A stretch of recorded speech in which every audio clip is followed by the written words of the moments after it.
Mastin, Kipp, welcome to the show, dude. Thanks, Luke. I'm happy to be here, man. I've been looking forward to this for a while, so thanks for having me. I have awesome. too. Yeah. I'm stoked. I've been devouring a lot of your content recently, as I tend to do before guests come on, and I just relate to your stuff on so many levels.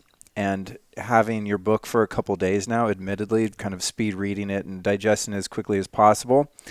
I'm realizing, though, as I've gotten into your book, and of course we're going to talk about it, that it's not the kind of book you can skim through. You actually need to go through it. It's a program. It's not a book. It's like it's a personal development kind of, awakening program. So we're going to talk about that. But there's such cool stuff in there. When I was making my notes, I'm going, I think this is going to be a 6-hour interview because there's like so many touch points that are things that I relate to.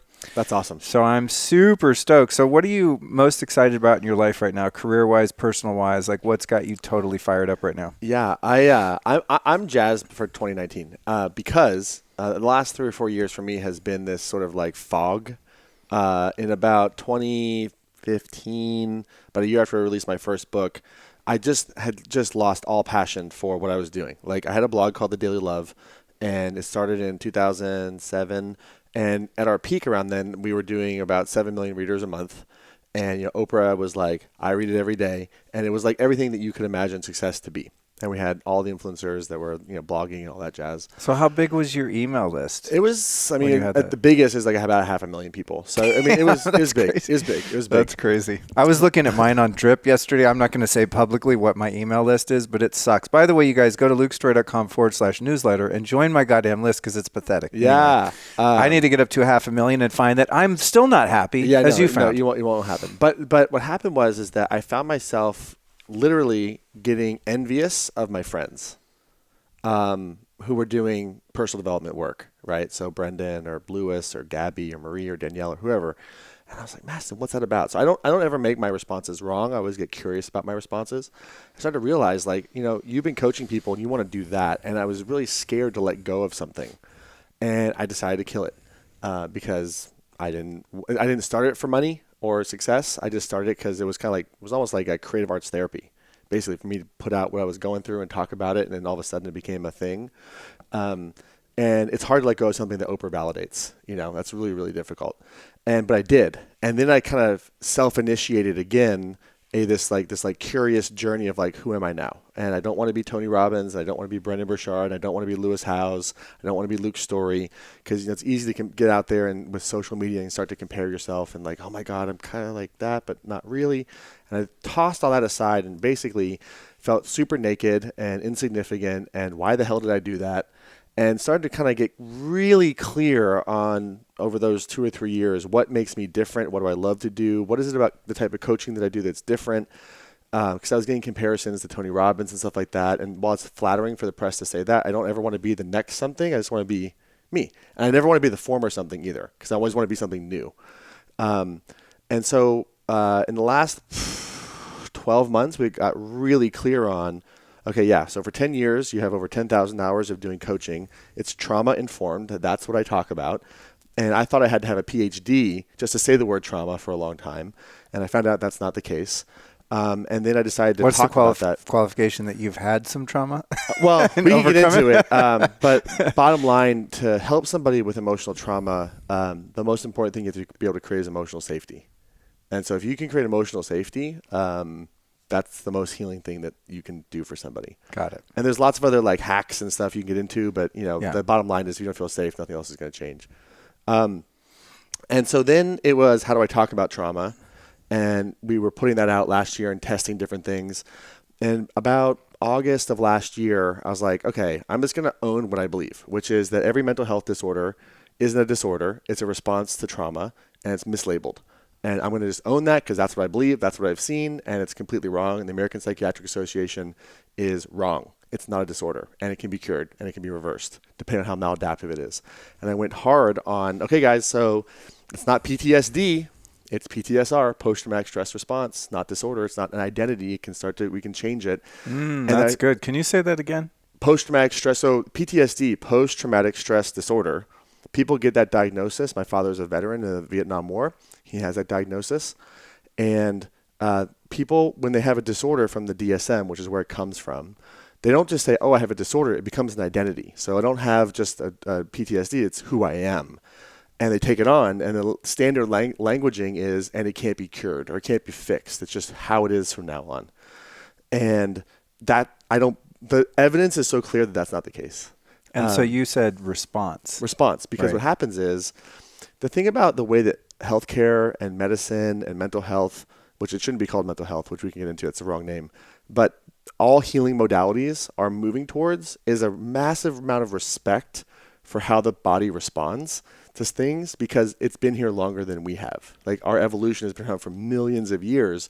So if there's a response like stress or diabetes or something like that, there's an underlying dysfunctional pattern, and the response makes sense based on the underlying pattern. And the problem with Western medicine is that it over pathologizes things, meaning it only focuses on what's wrong. And that's not a bad thing. Like, if you have an x-ray because you have something broken, you know it's wrong, but you can't only focus on that, and you can't make that who you are for sure. And that's so easy to do in the current mental health system, is to say, oh, well, you don't understand. I mean, I have general anxiety disorder, so that's just who I am. And they kind of like almost get like this learned helplessness based on their disorder that they can't change. And that's the standard messaging. And then the psychiatrists just say, here's some medication and suppress stuff and manage your symptoms, and good luck, right? And mental health diagnosis is on the rise. All these issues are on the rise. We have a significantly polarized country right now and world, because we're viewing the problem not in full context. And the data is so clear, based on the work of Bessel van der Kolk, Dr. van der Kolk, is that developmental trauma, which is what happens to us as we grow up, and then attachment trauma, which is how we learn to relate to people emotionally and psychologically, disrupts connection. And all these disorders are essentially coping mechanisms. So if you take someone with dissociative identity disorder or multiple personalities, and you put them together with like 100 other people who have that disorder, they might seem crazy. But you put that person back with their family of origin, they're brilliantly dissociating from the trauma of their environment. And so we have to view it from a different perspective. And so what happened in August was I was like, oh, can I say this? I don't know. And I just said, screw it, I'm going to do it. And all of a sudden, like all these like rebel therapists, rebel practitioners, rebel functional medicine doctors, everyone was like, dude, thank you. Yes. And it's just been this sort of like really encouraging process to be like, okay, I have been onto the right thing, and now I'm saying it, and I didn't die, so that's okay. And in 2019, it's like we're super clear on that, and we know the messaging. And so when I'm super clear on something, I can execute and do cool stuff. And for 3 or 4 years, I haven't been. And so I'm really excited to be able to bring this forward now and kind of hopefully, disrupt that space, because it needs disruption. And I can do it outside of licensure, because it's not going to come from inside the system.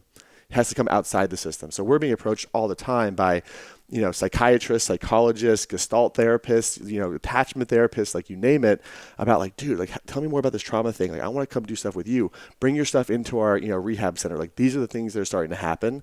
And so for that to sort of really start to scale and get momentum this year is just really exciting, and absolutely makes the 3 or 4 years of wandering worth it. That's but only in retrospect can I say that. That's so inspiring on so many levels, because just anecdotally, I completely relate with, having different versions of yourself professionally, different things that you've done, as we were talking about. And I want to get into a little of that too in a moment. Coming from being in the Hollywood machine and working in the fashion and music industries and all of that. And then, in my own experience, kind of trying to figure out what I am. Yeah. Because I'm into all the health and biohacking stuff, but it's like, that's not me. I'm not like a Dave Asprey, Ben Greenfield. Like, those guys have that shit on lock. It's not really my, forte to be fully that. I'm more into, as we were talking about, my teacher, Tage, the Kundalini yoga and meditation and very esoteric sort of spiritual stuff. So it's like, well, what's your message? And I understand not really knowing what it is, especially when you've dabbled in a number of different modalities and been successful in your own life, and in the case of coaching other people using different things, like to finally settle on I'm this. So congratulations on nailing that. A, and B, having people be responsive to it too, because you could decide, you know what, I'm an opera singer, and you book a gig, and people are like, yeah, no, you're not. Exactly. So it's reassuring, and you've got pioneers like you doing this, and it comes to mind a former guest, Kelly Brogan, who I'm assuming Love you her. know. I don't know her, level. but I'm obsessed. Right. So, I mean, she's someone, not to just discount what you're doing in terms of risk taking, but that's someone inside the system going, right. hey, F you guys, we're all making a mistake, which is so courageous. And I think that gives other people a platform to say, oh, you can talk about this. And that's what's so fun about this new sort of non-mainstream media outlet that we have in podcast, and to a degree on YouTube, a little less so lately. But, a guy like you can come out of relative obscurity, start a blog, doing newsletters, and then become a thing. You know what I mean? Yeah. And it's just a matter of like you defining that thing, refining that thing, zeroing in on what your mission is, what your purpose is, and then if the world responds, you're off and running, which is really exciting. I think that we're in a really interesting point in our culture and history right now, and I'm right there with you on 2019 of like, let's all reinvent ourselves and find out why we're here, and unabashedly just go after that thing. So it's inspiring on that level, and then also. I'm just so with you, and that's why I was excited to sit down and talk to you and start to read your book and devour your other appearances and content, because after 22 years now of working on this personality called Luke Story and trying to get my shit together and help other people to do that, I truly believe it all comes down to trauma. That's just it. I don't care if it manifests as, what we call a mental illness or an addiction or some other compulsive behavior. We're all just running away from those experiences that we've had that hurt us. And until we find a way to deal with them that's productive and healthy, we're just going to keep spinning out as a society and individually. So I'm super stoked. Yeah. And by the way, what you just said, frame it, postmark it, bookmark it, remember it, because it's everything. It's like is. If you don't understand Yogi Bhajan, right? So I study with Tej. If you, the Aquarian Sutras, right? So he talks about if you don't understand with compassion, you'll misunderstand the times, right? And this is what he means, right? Because what we're going through isn't about race or religion or creed or sexual orientation. Those are surface level identities, which are important to validate and to validate the experience of people who have not been privileged, who have been marginalized. And the next level is to understand that everybody has trauma, which doesn't excuse behavior, but to change a thing, you have to understand a thing. And it's hard to do what you just said, but if you're not viewing it through that lens, you're going to completely misunderstand the times, like Bhajan said. Yeah, and it's, it's the paradox. Everyone is innocent. It's forgive them, they know not what they do. It's like even perpetrators of more trauma are only doing that because they're traumatized. That's right, which is not an excuse for sure, but it's an explanation. And when you have the explanation, then you can change it. Yeah. So but I don't want someone without compassion, then there's just perpetrator and victim model, and there's no end to that loop. There's no way out of that sort of hamster wheel. Without compassion and an understanding of zooming out of the big picture and seeing, oh, okay, I can see why this happened. And I just want to say on record, absolutely, do I not condone any any abusive or harmful behavior. I'm someone who's suffered a lot of trauma, and people very close to me have been extremely victimized on a number of different levels, but it doesn't do any good to not be compassionate toward the journey and to really see that at the core everyone is innocent and they're doing what they think is right at that given time, even if it has really harmful consequences to other people. So there's so much here to unpack, and I want to do that, but on a more personal level. So I'm excited for you. 2019, you're like, this is what I'm doing. I don't care. People are responding. It's what we need right now. It's what I need right now. You mentioned though earlier that you had moved from LA to Asheville. Asheville. I always get Ashland, Oregon, and Asheville, North Carolina. Yeah, well, they're both cool, but they're on different parts of the country. Right. But yeah, so what prompted your move? This is a selfish question because I've been in LA for 30 years, and I'm moving out of this apartment into a house in Laurel Canyon. That's my first step in a couple weeks to wean myself off of the city and the EMFs and all this shit around here. But eventually I think, well, I don't probably need to live in LA once I feel like I'm established professionally and I can move around a little bit. So what prompted your move, and what's it like to leave a city like LA for a smaller town? Well, so just for context, I've been in LA for 17 years. Okay. So I had multiple lives here, lots of relationships, lots of friends. Like just yesterday I was at the 101 Cafe, which I've been to in 5 years. And I ran to a friend of mine. I was like, of course, I still got it, But the reason why we left is my partner, Jenna, wanted to be close to her family, and they're from North Carolina. And I was like, no, I'm not going to the South. I'm not a racist. I'm not into Confederate flags. I don't vote for Donald Trump. I'm not any of that shit. That's funny. I don't even think of North Carolina as the South. That's funny. Well, yeah, I just anything like south of like Washington D.C. Is like suspect to me. You know. And then a couple years ago, I did an event in Asheville, and I was like, this place is cool. Like okay, they got like Reiki people, and they got like Hare Krishnas dancing here. And like the cost of living is what, you can get how much for how much. And I was like, okay. And then we decided, okay, we'll try for a year and we'll test it to see like, do we like it? And basically the answer is yes. And what's interesting is if, you're in Los Angeles, right? Like, we're kind of like in Hollywood right now. Hollywood is a different country than Venice and also Los Feliz and Studio City and certainly Santa Barbara. So I see people more or less the same than I did before because no one really ventures outside their little areas here because it's so hard to crossing the 405 is like hard. You know what I mean? It's just like, it's like emotionally hard. It's like takes a long time. So it's interesting that like the amount of time it takes to get from Asheville to LA, is kind of how long it takes to get to Ojai in terms of timing, depending on traffic. So I don't feel that far away. And also with social media, it's not that far away, but the difference is quality of life. And my friends, Gabrielle Bernstein and Chris Carr, like they moved away and Chris moved to Woodstock. And I don't know exactly where Gabby moved, but she went out into New York State. And they have like these like homes that are like away. And I was like, well, if they can do it, I can do it. Because, right now economics and resources move to where the value is. And that's not necessarily a physical location anymore. And so I still come here to do things like this. And I have friends to maintain and relationships. So I come here regularly. But the quality of life is incredible. And also Tony Hsieh in his book, Delivering Happiness, when he moved Zappos from San Francisco to Vegas, he did that because he wanted to have high-level customer service for Zappos, which is what it's famous for. And the only way he could do that was to be in Vegas because the cost of living and everything was lower, so we could hire better people at lower costs. And Asheville is like a trauma-informed hiring pool, which I didn't realize when we moved there. So like we have this like kick-ass team that's there, and they're all like amazing, and they're not in LA. They're like there, and they moved there because they're kind of moving away from cities like this. And they have an amazing Kundalini yoga community there. There's a studio called Longtime Sun, and they have like yogi tea, and they do the Sunday thing. No way. It's all Wow. like authentic. It's like in a house, with the mung beans and rice. And the guy who owns it is not like something Car Kulsa. Like he just calls himself Bob.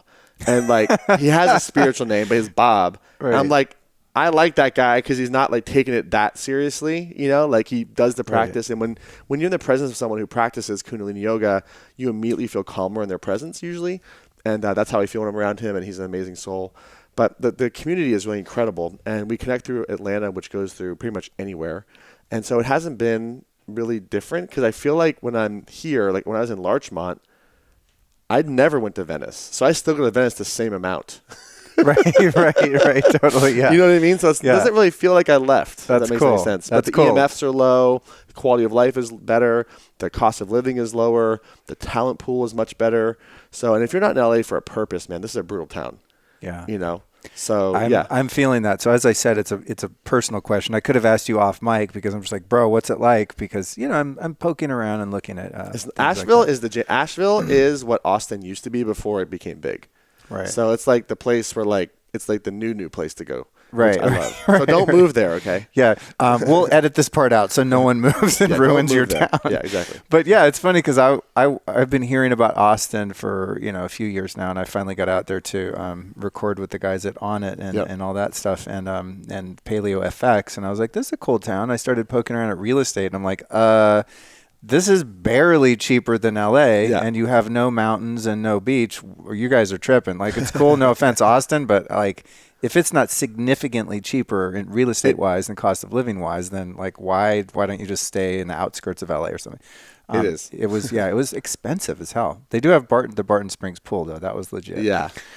So anyway, okay, cool. Well, thanks for the update on that. And that's good to know that you can still have a life and do what you do, which is kind of, I think, similar to where my career is sort of leading me. As long as you're consistent online and putting out cool stuff, like that's all that matters. Right.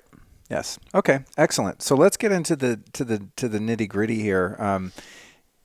I want to know how you went from being an music industry executive, hard partying, wild living guy into now being this functional life coach, and A, and B, what is a functional life coach, which I'm sure will lead into that. Like, how did this transformation happen for you?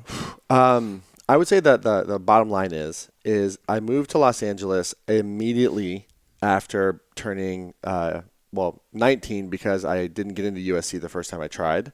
So the second time I was like, I was still my first year in college. I was at the University of Kansas and hating it. Like, I wanted to leave Kansas so bad. And so I got into USC when I was 19. And as soon as it was like, I was just gone. And, when we look at like developmental trauma, there's so many people don't understand what emotional trauma is. And also it's not necessarily that scary of a topic.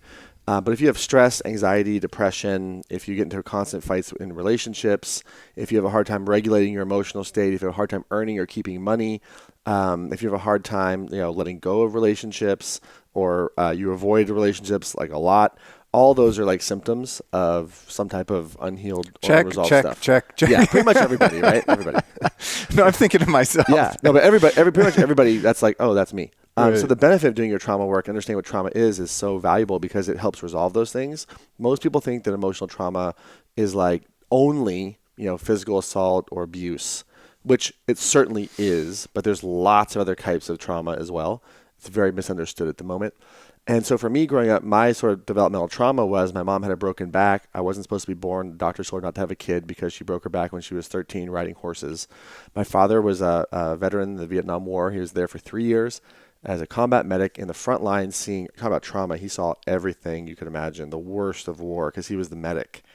Lots of death, and saved lots of lives. He recently was just with a guy that he saved his life and met his whole family. There was like 17 people or something crazy. They're alive because of him. I was like, wow. Whoa. But, so he has PTSD. My mom had emotional sort of abuse in her childhood. And then they get together and they have me. And then my mom has this broken back because the pregnancy made it worse. And for the first, 12 years of my life, she was bedridden. And so the focus was on taking care of her. And unintentionally, there was emotional neglect towards me, which was not like they're bad parents. It was just that's what happened. My mom was in a lot of pain. So I got the signal that like, my needs don't matter as much as somebody else's needs emotionally. So when I got here, that pattern continued. And, the first girl that like paid attention to me, I was like, oh my, like the first one, like not like, do we have the same values? Is there a future here? Like any of those things. Just like, you're paying attention to me, I'm in, right? Oh, you do cocaine? I'm in, right? Like I'm in, whatever it is, right? What? Those are valid pre-qualifiers. Yeah. You're pretty, you pay attention to me, and you do coke, I'm in, right? Whatever it is. But all of that was because I wanted to keep the relationship there. And I had gotten an internship at a music management company called The Firm, and worked my ass off. I was the first one in, last one out. I moved my way up to being a junior manager there very quickly. We had a lot of high-profile clients. So we were working with, at the time, Limp Bizkit, Korn, DiCaprio, Scorsese, Natalie Portman. We launched a clothing brand called Pony that we then sold to the Chinese, I believe. We launched Chris Angel's career. They launched Build-A-Bear. Like so many different things were happening there. They launched a Triple X franchise with Vin Diesel, and I watched all this happen. And the guy that I was next to we were both assistants, like in the bullpen, getting yelled at, making shit happen. He left, and next thing I knew, like he was managing this girl that was like this socialite named Paris Hilton, and I was like, "What are you gonna do with that, man? Like I don't understand." And and he made Paris happen. My friend Jason Moore, and I was like, I just saw all this going on. I was like, this is crazy. Now I had zero context of like misogyny, trauma, any of that. I was just like doing drugs, going like, this is how Hollywood operates essentially. And about 2.5 years into that, got offered my dream job, which was Fred Durst, who was the lead singer of Limp Bizkit, still is, which they're making a comeback, by the way, which I couldn't believe. Oh, really? They're like cool again. I was like, that's amazing.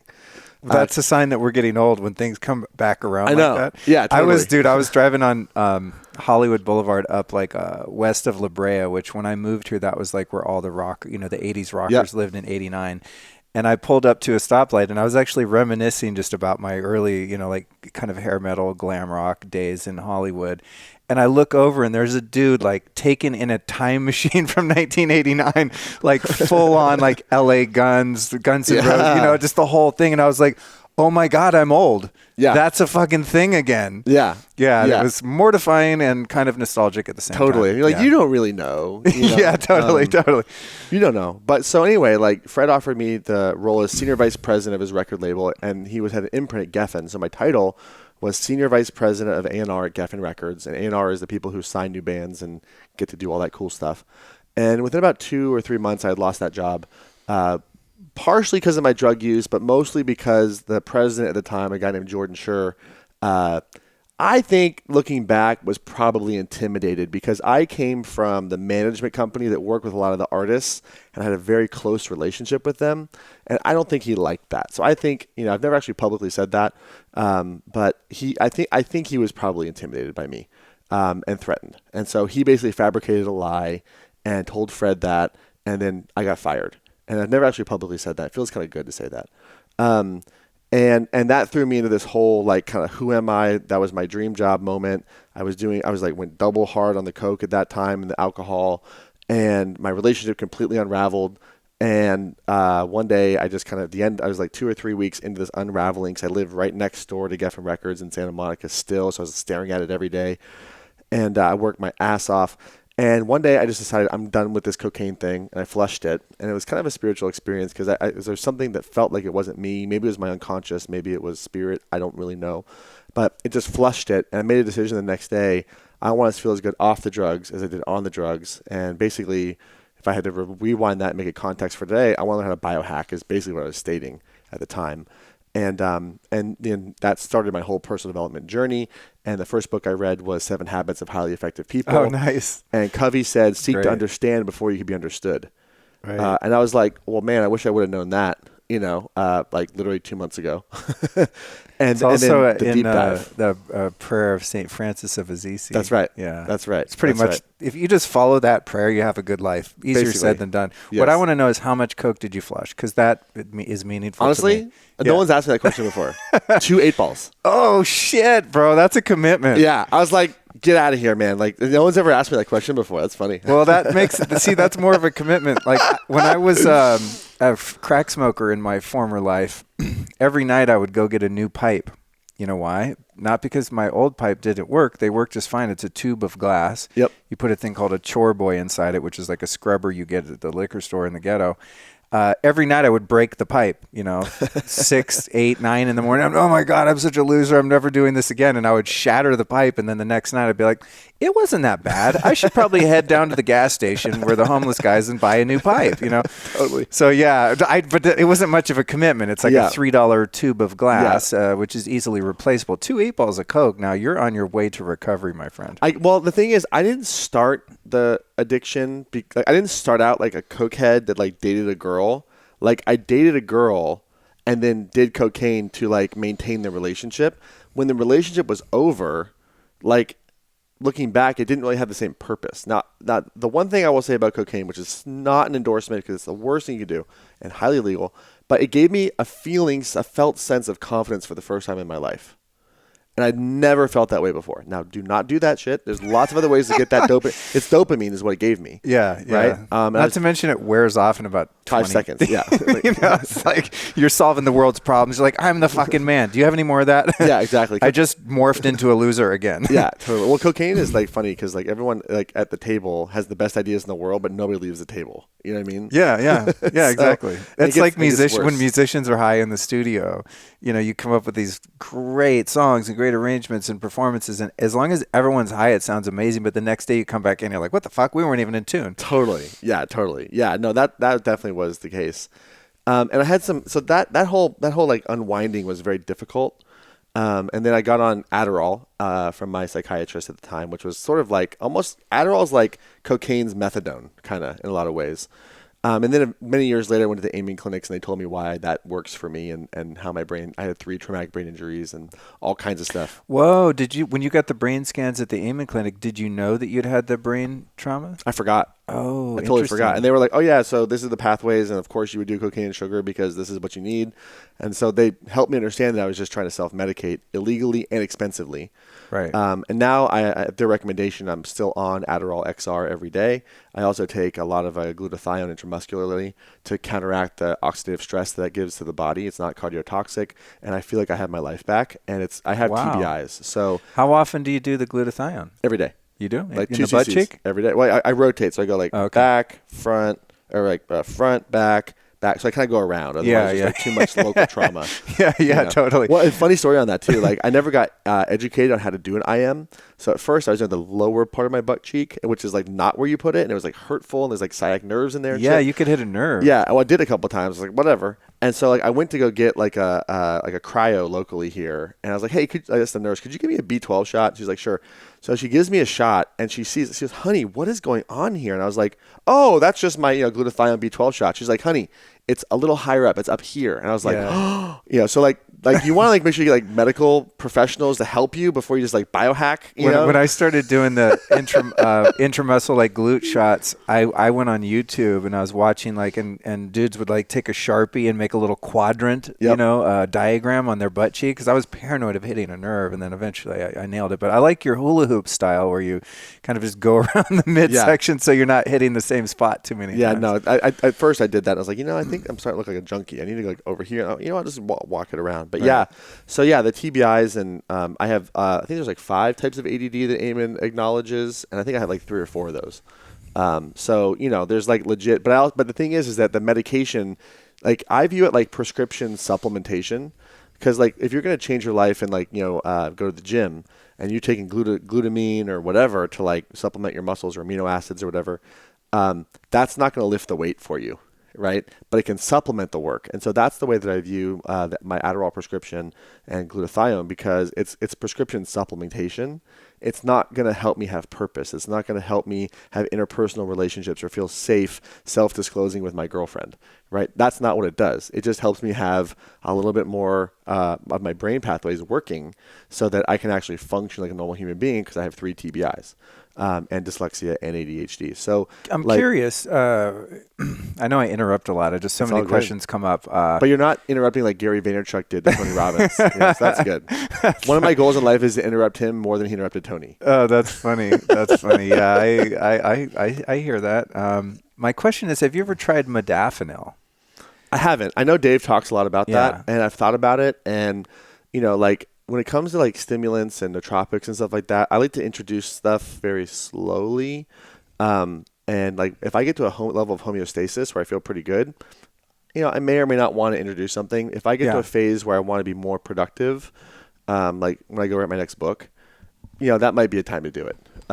And it would be under the supervision of Jay Faber at the Amen Clinics. It would be under the supervision of my functional medicine doctor from IFM. Like it would be like medically supervised, because the last thing I want, like biohacking is cool, but it's also like, you could kill yourself because the pathways and contraindications. Oh, dude, I wouldn't say I've almost killed myself, that being overstating it, but I've definitely had some adverse reactions with my self-experimentation. I asked about modafinil specifically because I've known a few people that have been, according to them, fairly addicted to Adderall and kind of gone down this almost like crystal meth path with it. I've never done it.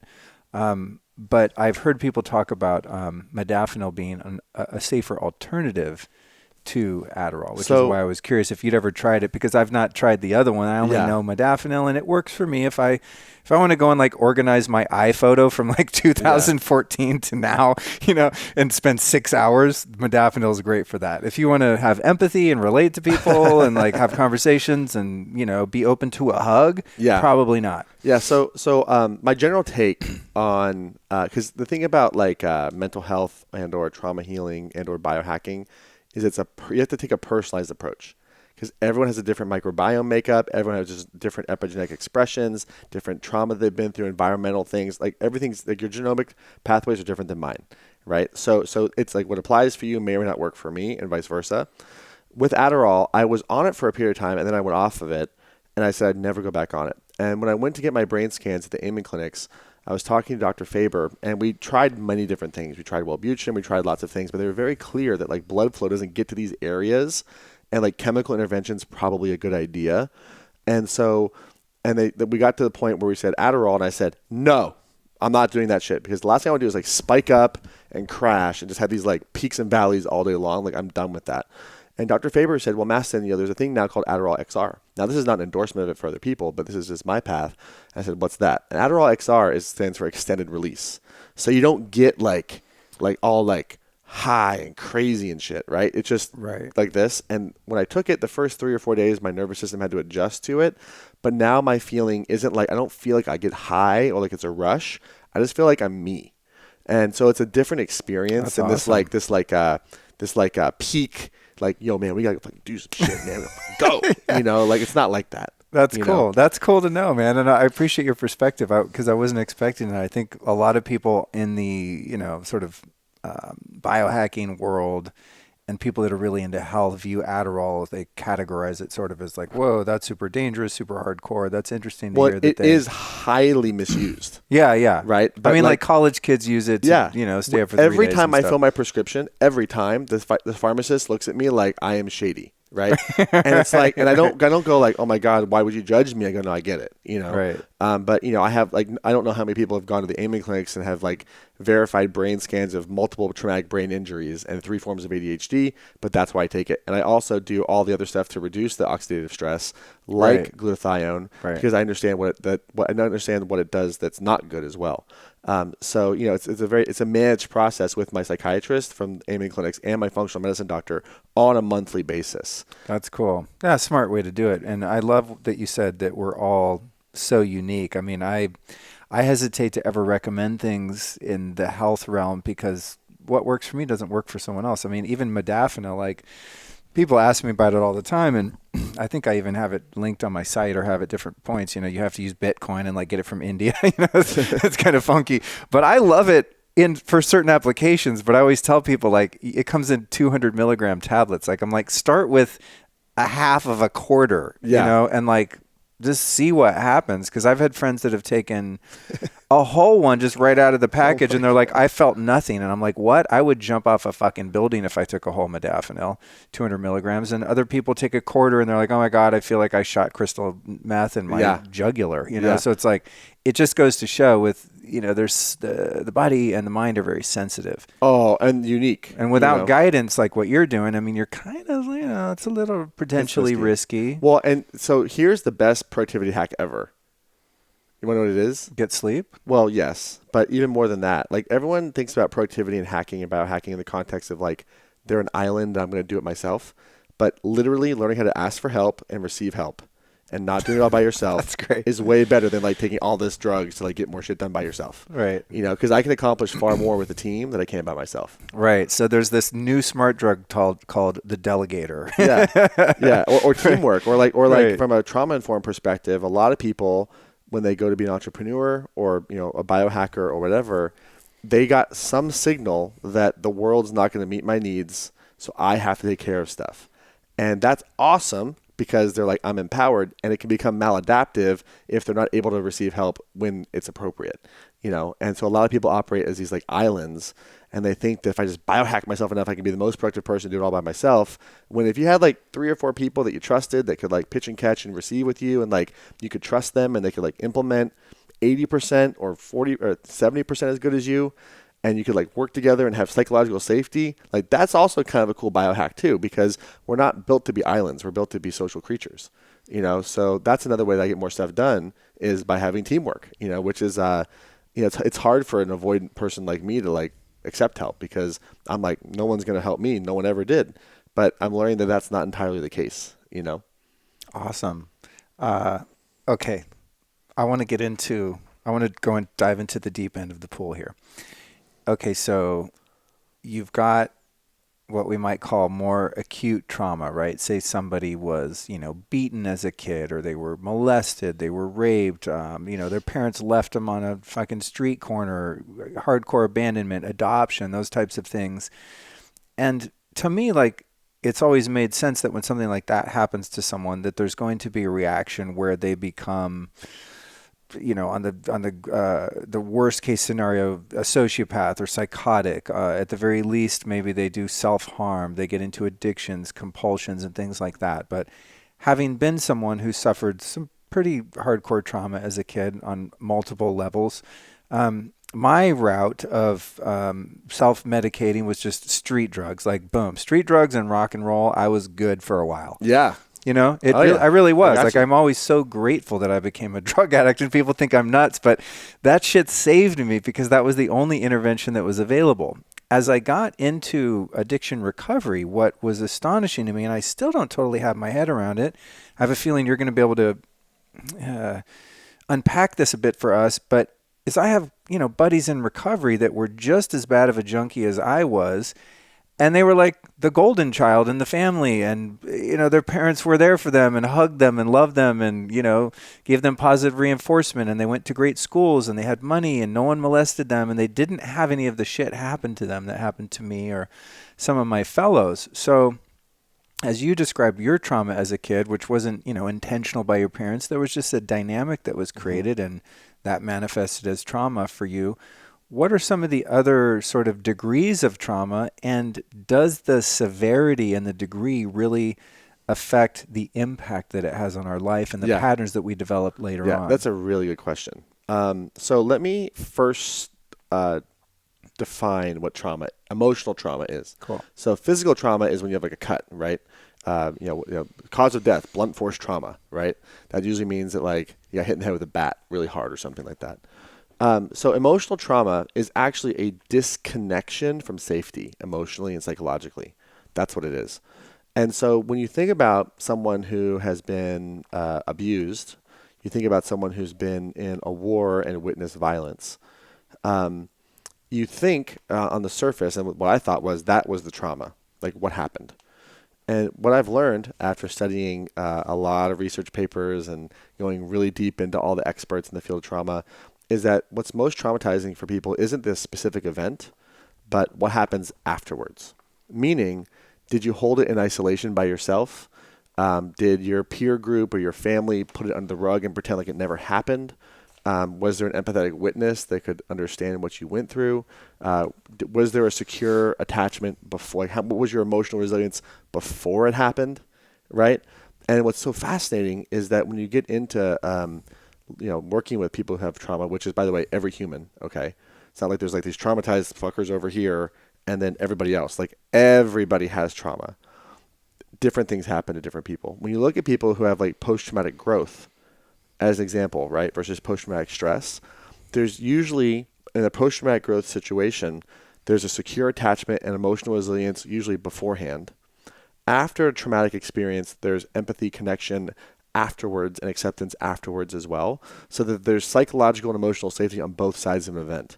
So what's really interesting is that it's not so much what happened to somebody, but how resilient were they going into it, and then how much recovery and connection was there afterwards. So think of it in terms of like if you were at the gym and you're like, all right, I'm going to go bench press 400 pounds, and you don't have any muscle, and you like do it, and you just like, you're like, oh, I'm so traumatized, right? And then like nobody cared and nobody noticed that you were there, and you're like, oh, and you're like just like trying to get it off yourself, and then like you never went to the doctor, and like your parents like, oh, that's not your chest isn't ripped open, that's fake, that's not real. We don't talk about that in this family.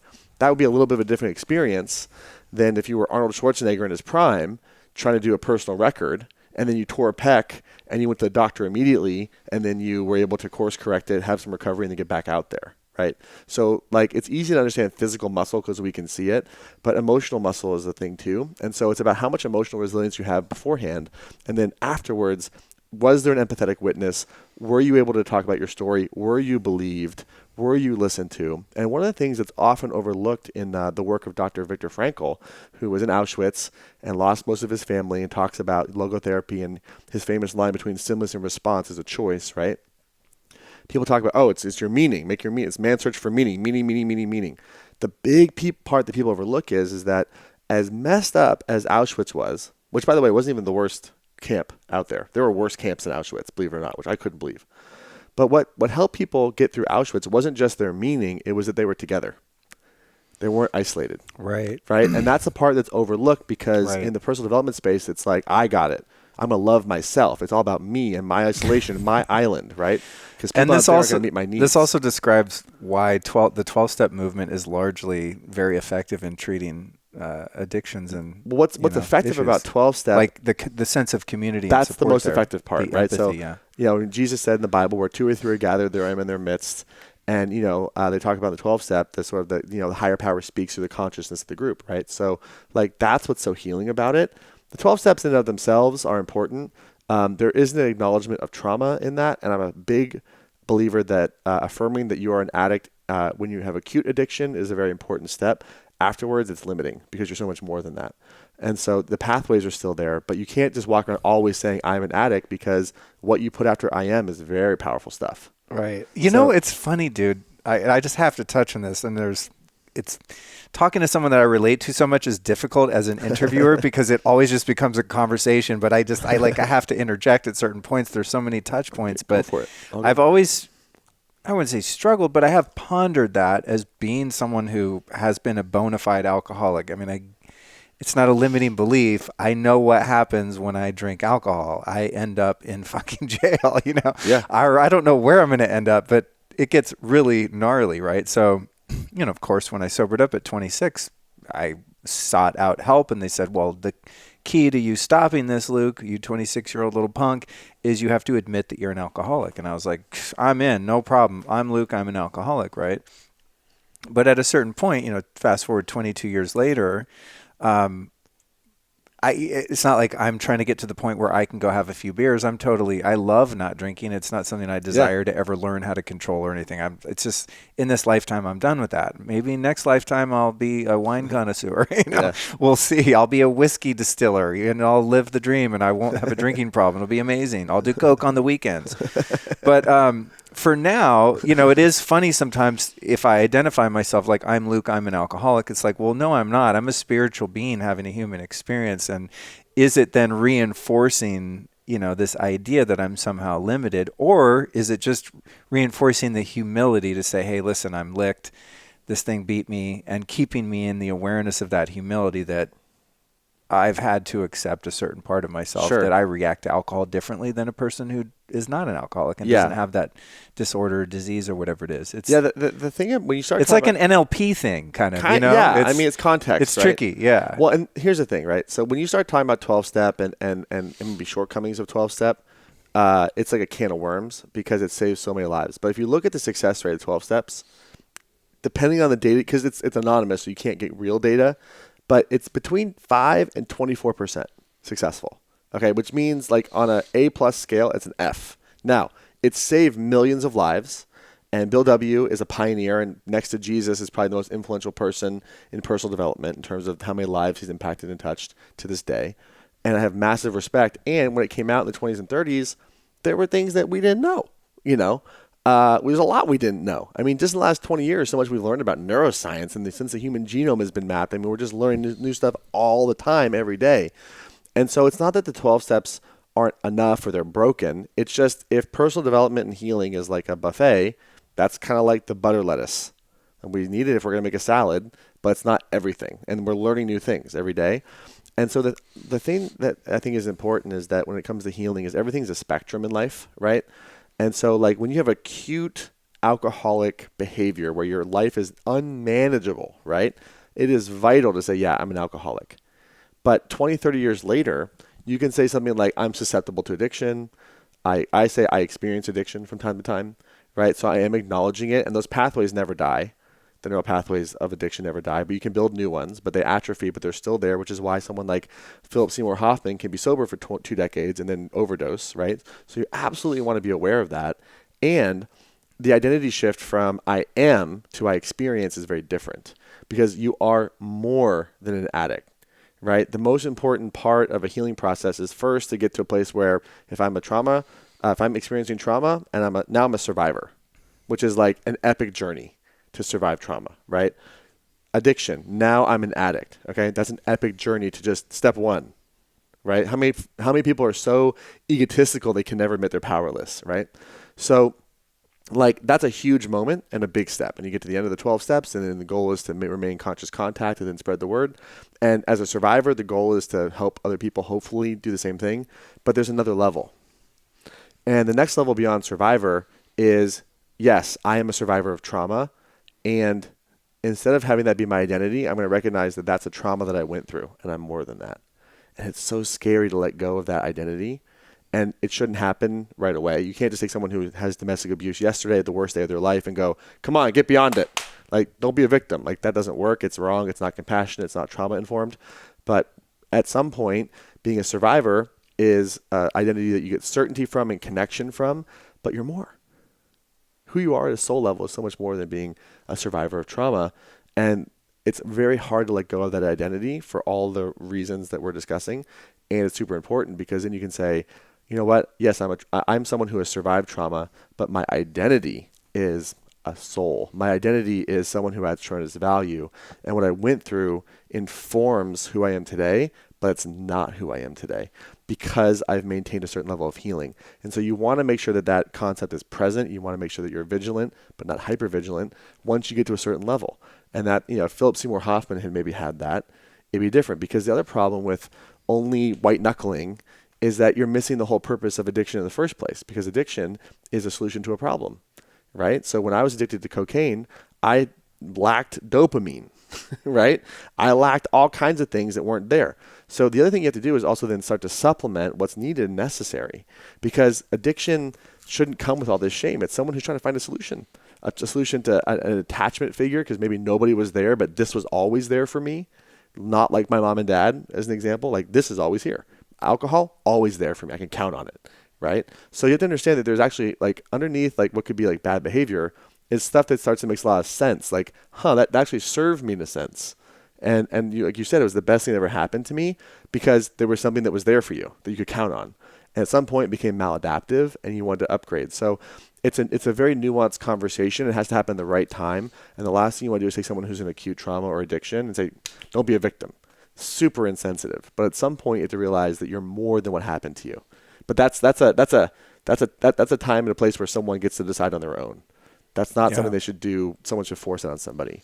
I mean, that makes perfect sense to me. Having been someone that's, as I said, been sober for a while now, and realizing early on that that was just, say the drinking and the drugs, which when you're in the throes of it, it seems to be that all your problems are a result of your inability to control your drinking and using, right? And so you think, okay, finally I've had it. I admit it, I'm beat. And you have that surrender moment, which is what happened for me. And I'm like, I naively thought if I just got rid of the drugs and alcohol that I'd be a fucking awesome guy and I'd be happy and everyone would love me. It's like everyone loves me. It's just this behavior that's, and the repercussions and consequences of that behavior that is what's causing all my problems. And then you take that away thinking that's going to be it. And then you're like, oh shit, I'm a fucking train wreck without that stuff. It was actually my solution. And that was my experience. It's like, okay, now how do I cope with the trauma that I didn't even know how to contextualize or even identify, of course, at the time.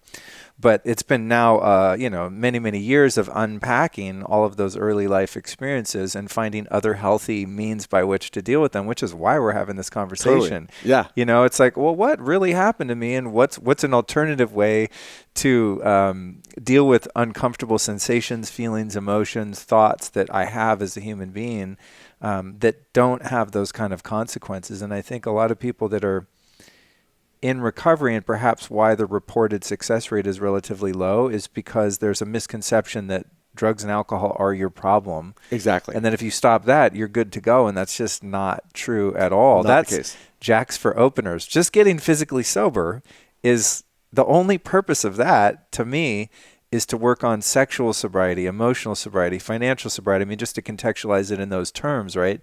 To look at all of these different other areas of my behavior and the way that I'm interfacing with reality, and to applying those same spiritual principles to all those different areas kind of systematically. And that's what my experience has been, to where it gets to the point that you feel fulfilled, happy, relatively comfortable, so that the idea of like, you know what, maybe I should go drink a bottle of vodka just never sounds like a good idea. Totally. Because things never get that bad. There's always, today I was sort of, struggling with some thoughts, and I called my meditation teacher, my mentor, Jeff Kober, and I said, hey, these are the thoughts rattling around in my head. What do you think? And he was like, those are your ego, dude. Don't listen to that shit. That is all fake news.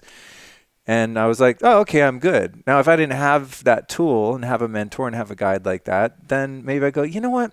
I should probably just smoke crack. I don't feel very comfortable today, you know? Yeah. And one last thing I wanted to sort of add, just as a commentary on the efficacy of the 12-step groups and the movements, because I've studied the history of it a lot, and even pre-history of AA, what, the different modalities and religious approaches that were available, which were largely ineffective. It's interesting if you look at the success statistics, the program used to be much more successful in the beginning. And my theory is that because no one ended up in a program like AA unless they were really, really low bottom. And so the level of surrender generally was much higher. If someone walked into a dingy-ass church basement with a bunch of dirty old men in fucking trench coats that were like street alcoholics, you had to be like at the end of the line, where now, people are like, I don't know, maybe I'm having a little too much Chardonnay every couple weeks. I should go into a rehab, So they're not surrendered. They come in and they don't have the dedication and the fervor to that spiritual way of life that's required for it to work. In my case, I was like so beat down. There was no defiance left in me. Right. I walked into rehab and they were like, here's what you fucking do, kid. And I was like, I'm in. Yep. You say jump, I say how high. And I've been like that ever since. Yeah. Yeah, I mean, there's been moments where I took my will back, I guess you could say. But I think that's why it's not effective for some people, because they're just not done. They're still too defiant. Their ego is still too robust for them to surrender their life to God, which is what's really required in most cases to overcome addiction. Yeah, it's hard. It's the higher power of your own understanding is a really good concept. And I think that the at least when you think of it from the context of trauma, a lot of the ways that like personal development or spiritual material is viewed changes. And what I mean by that is like let's talk about, for example, the thoughts that you mentioned around I'm having these thoughts today, right? And we call our meditation teacher, and our meditation teacher says, "Hey man, that's fake news," and you want to let those pass, right? So that's a better solution than smoking crack, right? So Infinitely better, yes. Way better, right? Yeah. And the next level is to understand, like, hey, why are those thoughts there in the first place? There's a reason and a purpose that they're there. And if you actually trace those thoughts back, like, for example, an inner critic thought, right? I'm not enough, I'm a piece of shit, whatever it might be, right? A lot of people say, like, ignore your inner critic, right? But that's called dissociation. And so what you want to do is you want to follow it. And you want to say, okay, why do you feel like you're a piece of shit? Well, because yesterday I wanted to smoke crack. I'm just making something up. Okay, well, why was that yesterday? Well, I was kind of feeling alone yesterday. Why were you feeling alone yesterday? Well, because, I don't know, something happened and, there's I don't know, somebody died. I have no idea. Something happened and I'm feeling alone, and that's my normal coping.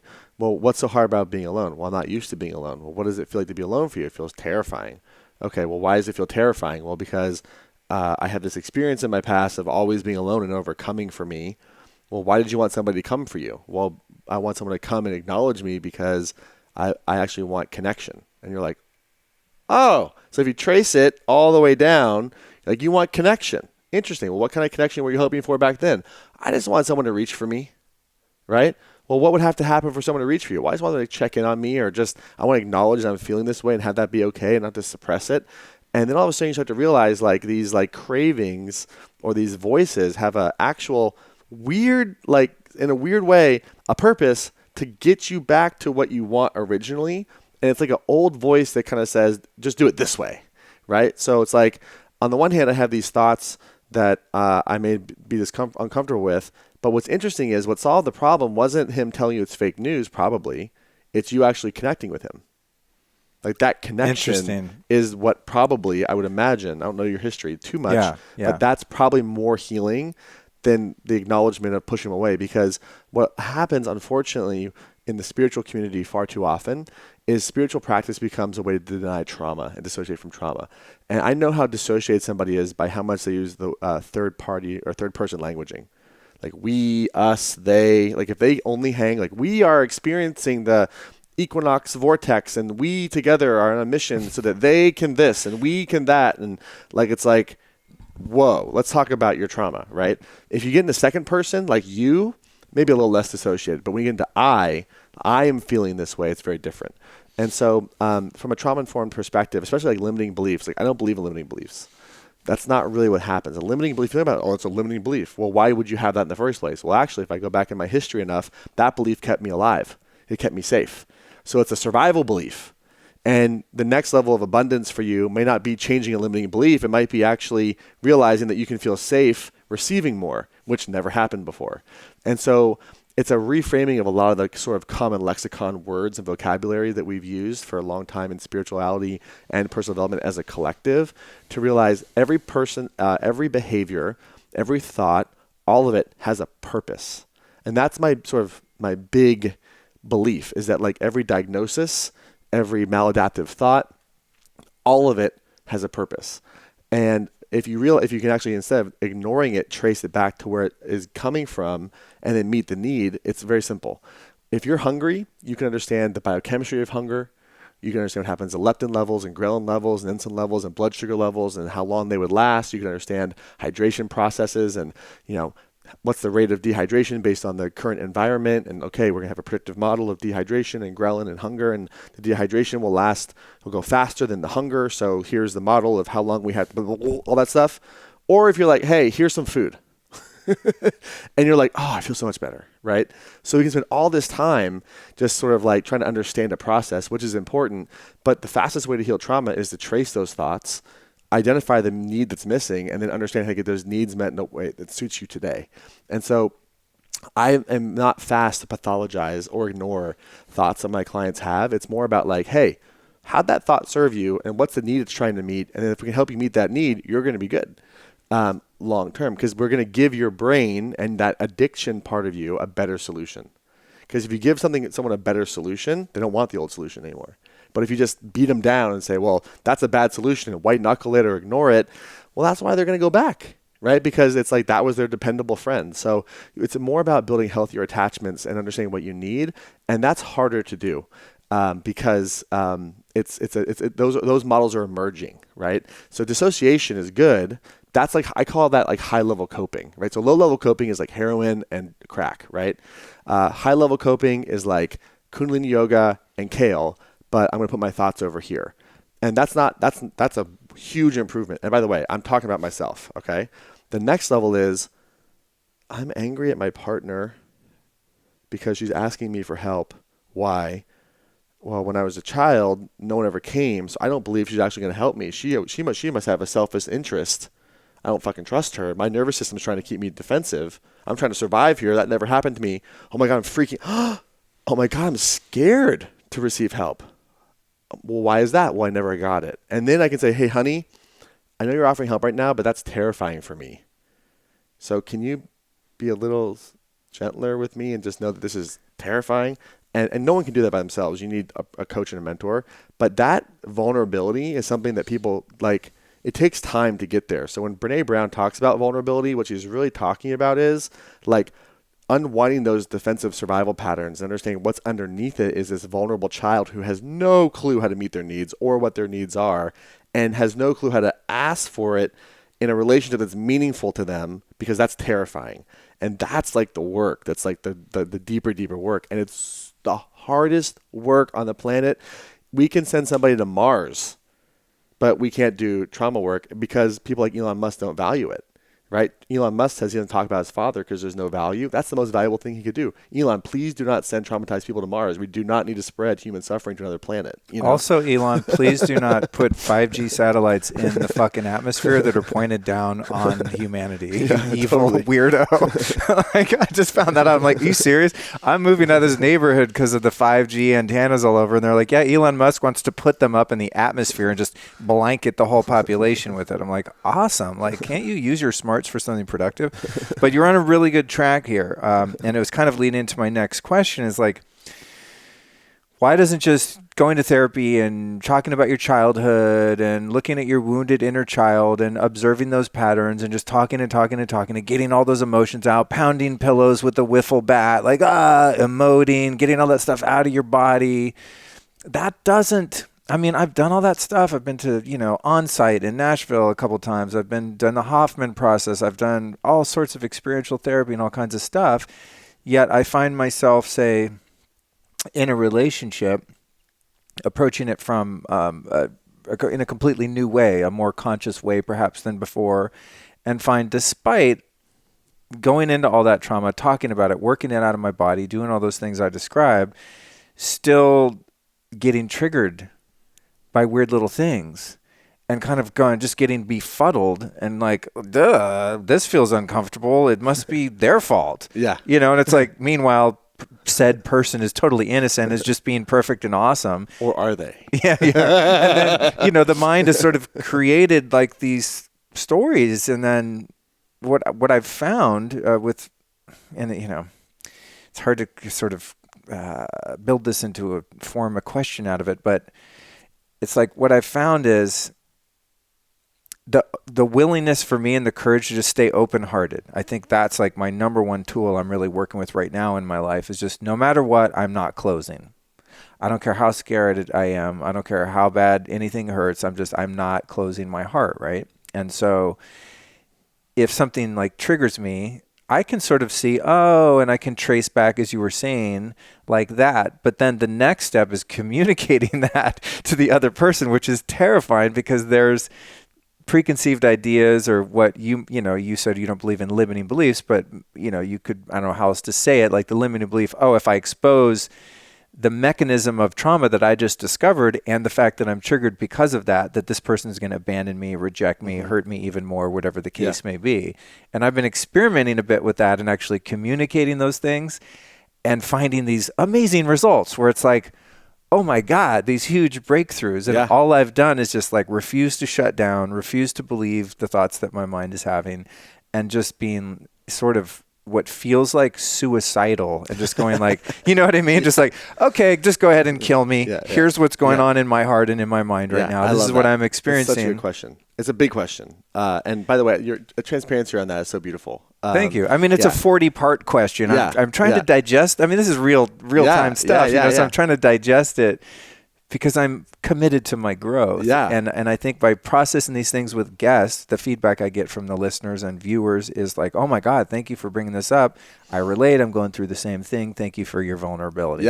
If it weren't for that, we would shut the recording off and I'd be like, Mastin, bro, dude, you got to help me out. I'm struggling with this issue. So I just kind of put it out there, and it's scary to do that, but I think useful on many levels. It's all good, man. It's a great question, and I struggle with it myself. You're kind of describing like sort of like kamikaze personal development. Right? Exactly. That's the word I'm looking for. Not suicidal, kamikaze. Like, I'm going for it. Okay. I have an answer for your question that will answer it. I'm just trying to think about how to contextualize it for a layperson's brain. Okay. So the first thing you have to understand is that in mental health practitioners and anyone who loves brain science and worships the brain is focused on the wrong organ, because the brain is a secondary organ, meaning it's like a lot of important stuff happens there. But to understand the answer to my question, you have to understand a little bit of neuroscience, okay? So what we have to understand is there's these two phenomena in the body. One's called affect, and the other's called effect, okay? So affect is basically data from the body to the brain. So you could call it emotional data. You could call it the neurotransmitters that go from the gut microbiome into the brain. And then effect is data from the brain to the body, okay? So there's this like communication channel. That channel and communication process happens through a part of the anatomy called the vagus nerve. So the vagus nerve is the highway that connects the body and the mind. It's a very important piece of wiring in the nervous system. And Vegas, not like Las Vegas, because what they say happens in Vegas stays in Vegas. In this case, what happens in Vegas goes everywhere, because this is Vegas, V-A-G-U-S, which is the root word of vagabond, which is kind of goes everywhere. So the vagus nerve connects pretty much all the organs in the nervous system of the body. It has two pieces. One that stops, well, it doesn't stop. It's one continuous piece, but the above diaphragm part of the vagus nerve is myelinated, and what that means is that it regulates heart rate variability. Right, so you have an Oura ring, HRV. That's regulated by it's regulated by, that was on your other finger too recently. It's regulated by the vagus nerve. Your facial expression, right, signals of safety in your face, regulated by vagal the myelinated part of the vagus nerve. Your vocal tone, all regulated by the myelinated part of the vagus nerve. Below the diaphragm is the non-myelinated part of the vagus nerve. And so what happens is that sort of right here is where that kind of stops at the diaphragm. What happens is that this whole amazing piece of anatomy is connected to your gut microbiome. It's connected to all your organs. It's regulating all these things. And what we have now to know is that all of your body is this like threat detecting machine. Okay, so not just your prefrontal cortex and your hippocampus, okay, and your limbic system and your cerebellum, but all the organs in the body are like aware of your environment, okay? And not just that, the fascia is aware of your environment, okay? So the neck down is your unconscious mind, okay? Your body is your unconscious mind.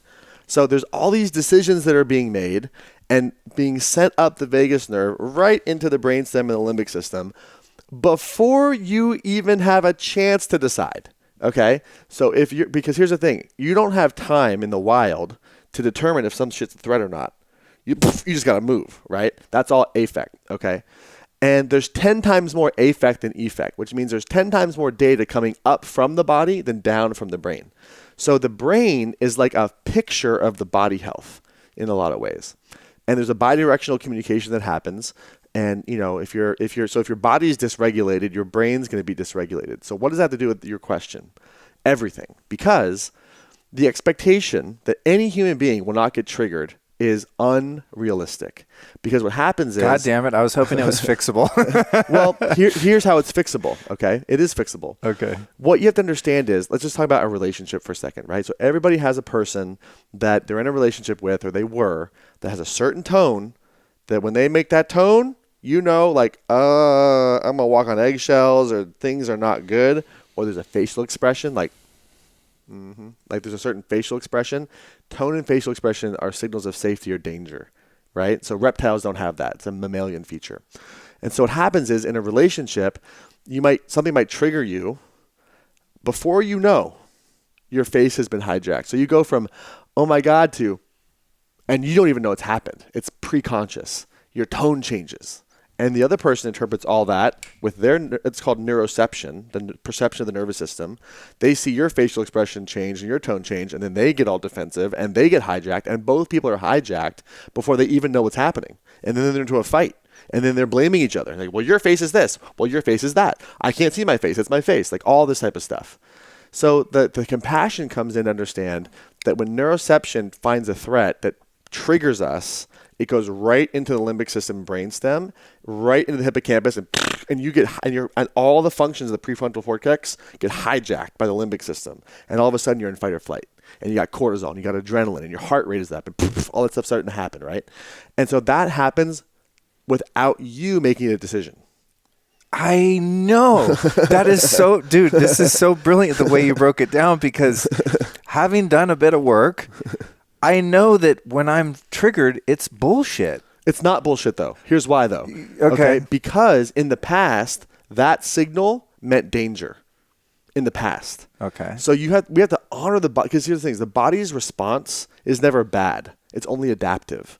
So the problem is you can't say, "Oh my God, I'm triggered because it's a false story and whatever." No.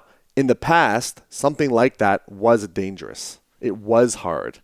And it was scary. And what happens, especially with developmental and childhood trauma, is that we only realize that a certain part of our personality is acceptable, and we isolate part of ourselves. And it's like exiled. It's away. So you start to bring that personality forward, like your creative self or your sober self, or a part of you that wants to speak up and take up space and be more confrontational, whatever it might be. Your nervous system will interpret all of that as a threat, not because it's bullshit, but because it used to be really freaking dangerous. And so the acknowledgement and the compassion, talking about compassion, the self-compassion of like, wow, that tone used to mean something, or that facial expression, or that word. A really hard thing for someone to experience who's hard with abandonment is to watch somebody turn away and walk away. That is a disconnection signal. And if you're used to being abandoned and that's like a hard thing for you, like this happens to me. Okay. My girlfriend, love of my life, been together almost a decade. Sometimes all she's doing, okay, literally, is going to the kitchen to get a drink and come back. It's not like a fight. It's not a thing. We're like watching The Office or something. Like it's all good.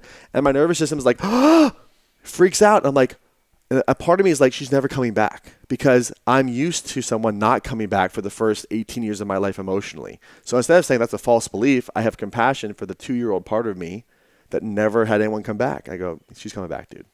Right? And if she comes back and my face is like, what the hell? She doesn't go, what's wrong with you? She's like, and a partner should be somewhere where you can go to regulate and calm down.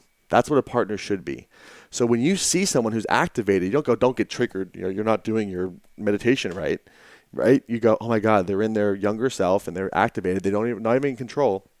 Okay, my job is to regulate my tone, set signals of safety, face this person, co-regulate with them in a safe way, and help them regulate, right? Because they're triggered. And when you understand this, all of a sudden you have a lot more self-compassion for yourself. And the sort of cosmic irony in relationships is that whatever someone, like you have two partners that come together, part of the attraction is like the other person has your missing piece, which means most of the time, not always, but most of the time their trauma is opposite of yours.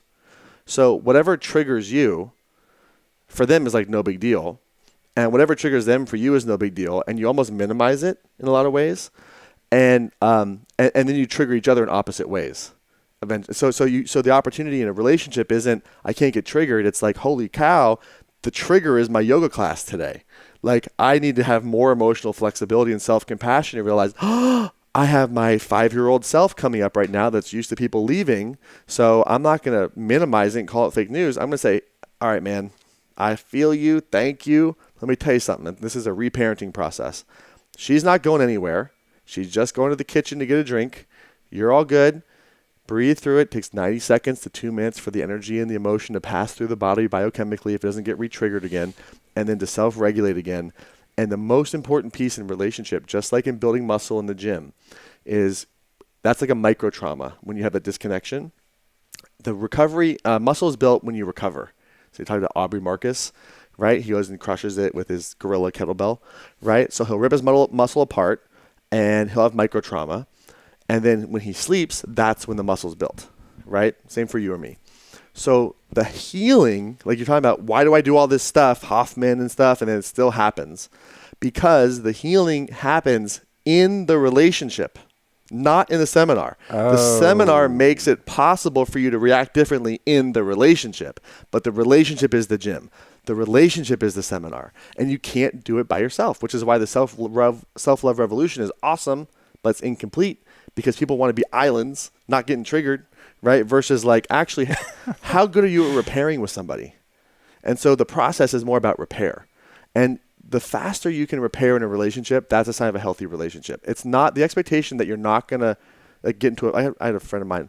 We've never had an argument in 10 years. I'm like, we probably haven't had sex in 10 years either. Right? So it's like, that's like, wow, you've been really good dissociation for a whole decade versus stuff's going to come up and we're going to have some safety in how we repair. And the more that you can understand your partner's context and what triggers them, you don't want to be like, well, you need to work on that. You want to create an environment where it's less triggering, right? You want to notice and be more self-aware of your own process and be less triggering for them, right? So that's the next level. And what I'm talking about is really hard. It's like personal development, interpersonal Olympics. You know, it's like the Navy SEALs of relationships. It's rare air. Well, it makes perfect sense, and I've experienced a little bit of it lately. I'm learning how to have boundaries and respect anonymity in the context of my show because it's so personal, but you don't want to implicate other people. So I'll just say that I have had experiences recently where things have come up. The process that you just described happens, and then I do the kamikaze unthinkable that goes against every freaking bone in my body, which is to actually disclose what's going on inside and just say, okay, cool, I'm definitely going to get hurt or abandoned or rejected or hated or whatever. Here's me right now as this seeming emotional mess. And it's been very well received, and communication has happened, and hearts have opened, and that connection's back, and it's like instantly healed, that particular situation, and that triggering just gets unfolded in a way that no yoga class, no calling the mentor, no book, no like Pema Chodron, podcast, whatever, like the regular go-to shit that I would use or drugs and alcohol, whatever coping mechanism. It's just like, oh, I just actually needed to just be open and honest and real and vulnerable about the hard stuff. Yeah, yeah. That's right. But communicating it kind of in real time and just going like, oh my God, I can't believe I'm saying this right now. I feel like such a douche and such a loser. This is definitely going to backfire. And then when it doesn't, it's just like, wait, what just happened? Everything's so beautiful now. And there's this breakthrough for me, you know? And so what you've done is you've talked about a vulnerable part of yourself, which is really hard to do. Okay, it's very hard. Oh my God, okay? It's the worst. And all of the automatic survival responses in your body where that hasn't been safe to disclose before are giving you their normal biological mammalian response warning of, hey, bro, this is going to kill you because it did before. So it's a valid response in a lot of ways. And then the courageous part of you is saying, I'm going to try this anyway because I'm pretty sure I made a good choice in who I'm with, and I'm going to self-disclose, and then it's going to be received with an empathetic witness, and then connection gets to be restored. And that's what healing is. And that's what healing trauma is when in those moments you're able to connect and heal in relationship. I mean, look, I'm not against personal development stuff. I'm not against it, right?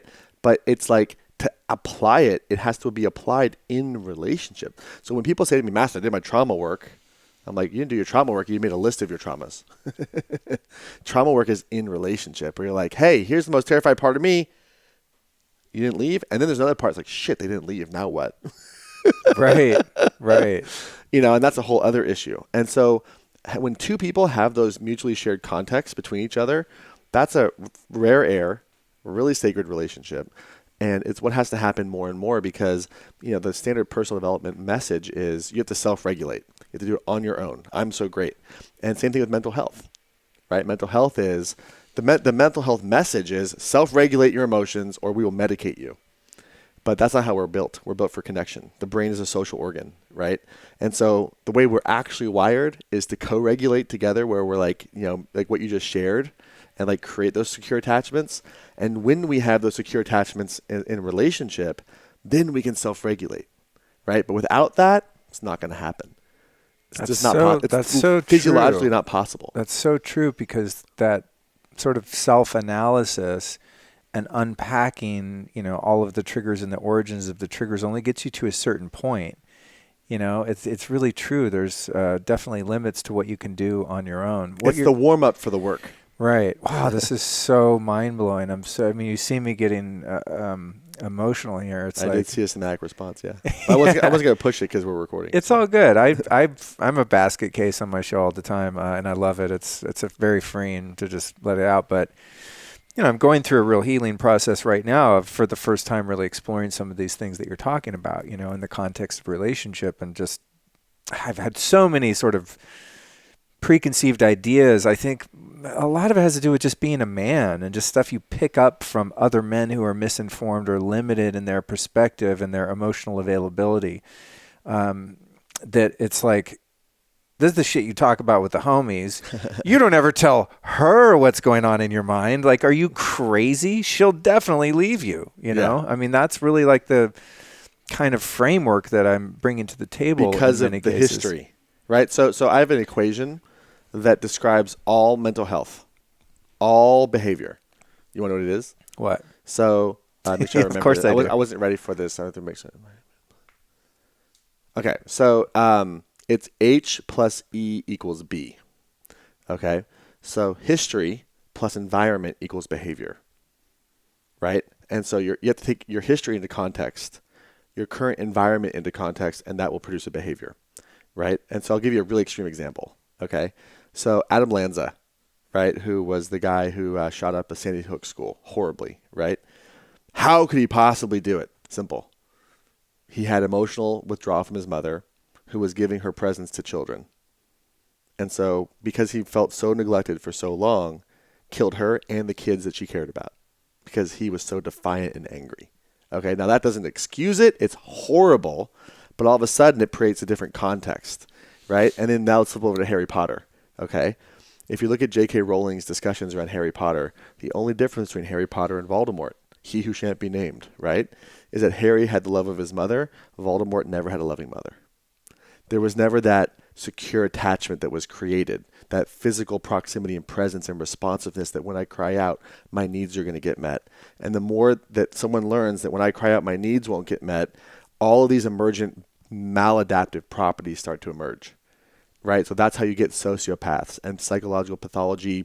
That's how you start to get, narcissism and all those things, is because it's chronic onset neglect manifested in major defiance and violence. So it's not excusing it, but we have to understand how all this works, which is why I'm hopeful that these things can start to be reversed in a lot of ways. And so when that's happening in a relationship, you have to take your history into account, right? So, and by the way, if you're abusing somebody or hurting them, it's not an excuse. You should go to jail. Right. And there's certain values that should be like, it's time for misogyny and racism and xenophobia and all those things to be over. Like, those values should die now. And for them to die, we have to understand that both sides have these things. There's history and trauma on both sides. And that doesn't justify it. Right. But it helps us understand it. So when you go to a girl and you say, oh, my God, if I share this part of myself with her, she'll leave. That's because your history informs you that's true. Right. And I'm going to try something different in this context and see what happens. And that's where that leap of faith, making sure you made the right selection, can be very healing. Right. And I guess that's a way to find out if you made an inappropriate selection, if your potential partner is unable to receive you in that way. And That's it is like, oh, yeah, no, I don't, whatever you are, I'm not into it. Then, well, obviously that's an indicator that they're not for you. That's right. So, oh my God, I'll never have a love like that again. Thank God. You know? Thank God. So in a sense, it's actually, and I always, go back to my male logical brain, even though I'm definitely an emotional person, but it's actually, there is no risk in it. The risk is that you're going to find out like, wow, I'm with someone who's just not in the same space as me and is unable to communicate about the things that I find it necessary to communicate about, and isn't at the same place in their life where they're willing to work through these things individually on their own, work through mine, and work through in the context of a relationship. So what great news to find out. Well, it depends on what part of you we're talking to, right? So we all have so many parts, right? Yeah. So if I'm talking to the logical, adult, mature, spiritual, integrated male part of you that's like able to frame it that way, yes. But in the moment, I'm probably talking to the 5-year-old part of you. It's like, don't leave me. Of course. Right? And so we have to be able to have a conversation between those two pieces and allow them to integrate. And it's really hard to do. Right? But when you can identify, because here's what happens. The nervous system is so tricky. People come to me and try to get into touch with that type of stuff. Right? And then we find out like what the 5-year-old believes. Like, oh my God, I believe every time I'm vulnerable that I'll be left. But then the conscious mind interjects. That's ridiculous. That makes no sense. It's because this other thing happens. Well, we can only let one part of you talk at a time, because you'll actually block your growth if you start to access those old beliefs and then let your current consciousness start to kind of de-justify them, versus following them and understanding what do you actually need and letting one voice speak at a time. So you're absolutely right. In reality, there's zero risk, because it's more like filtering. It's like a job interview. It's like, oh, definitely not qualified. But there's also a part of you that's like, and me too, that's like, oh, but they're going to leave again. And both have to be tended to. Mm-hmm. Otherwise, you get a break. Right. Because it's like to just try and sort of be the kid whistling in the dark, passing the graveyard and going, no, it's all going to work out fine. Like, it doesn't matter if they leave because they weren't the right one then. I mean, it's like that's only can happen on an intellectual level, but you still have that core, especially if it's someone that you've been with for a long time and there's that core attachment and you've, pair bonded. It's very hard. You can't just talk yourself into thinking that it's a positive outcome when, as you said, your whole nervous system, limbic system is going, no, it's not. You're going to die if they're gone or whatever. I find it really interesting too what you were saying about how it's not the original trauma, but the reception that we had immediately afterward, and if there was someone holding space for that, and if we were, I forget how you stated it, but I was thinking back to my first, memorable, noticeable trauma as a kid, and it wasn't, when it was happening, it wasn't necessarily scary or I didn't know that I was being hurt, but I also didn't know how to express it. And so from, 5, 6 years old until 14, I never told a fucking soul. That's hard. Holding something like that for that long is really hard. I interviewed a guy named Shaman Durek, and I don't know if it was on his show or my show, we kind of did 2 back-to-backs, but we were talking about this particular abuse, and he gives 0 F's about what he talks about on the mic. And he was like, just went right into it. And I was like, okay, we're going here. And we went into it a bit, and he was sort of framing like the actual experience of the abuse as not necessarily negative, and that the perpetrator wasn't necessarily evil, that it was just an experience between 2 people, and in a sense, like, I forget the way he said it, but almost like a shared intimacy or something like that, right? Sexual abuse is what I'm speaking about. I might as well just cut to the chase. And yeah, maybe because it wasn't particularly traumatic, I wasn't beat up, it wasn't violent or anything like that. It was just, on one level, I knew that this is not normal, and I was old enough to know, like, this isn't something people are doing and talking about, so I better just like squelch this. And didn't have an environment, or wasn't aware that I had the environment where I could process that and go to my mom or go to my dad and be like, hey, guess what happened with the babysitter last weekend? Kind of weird, huh?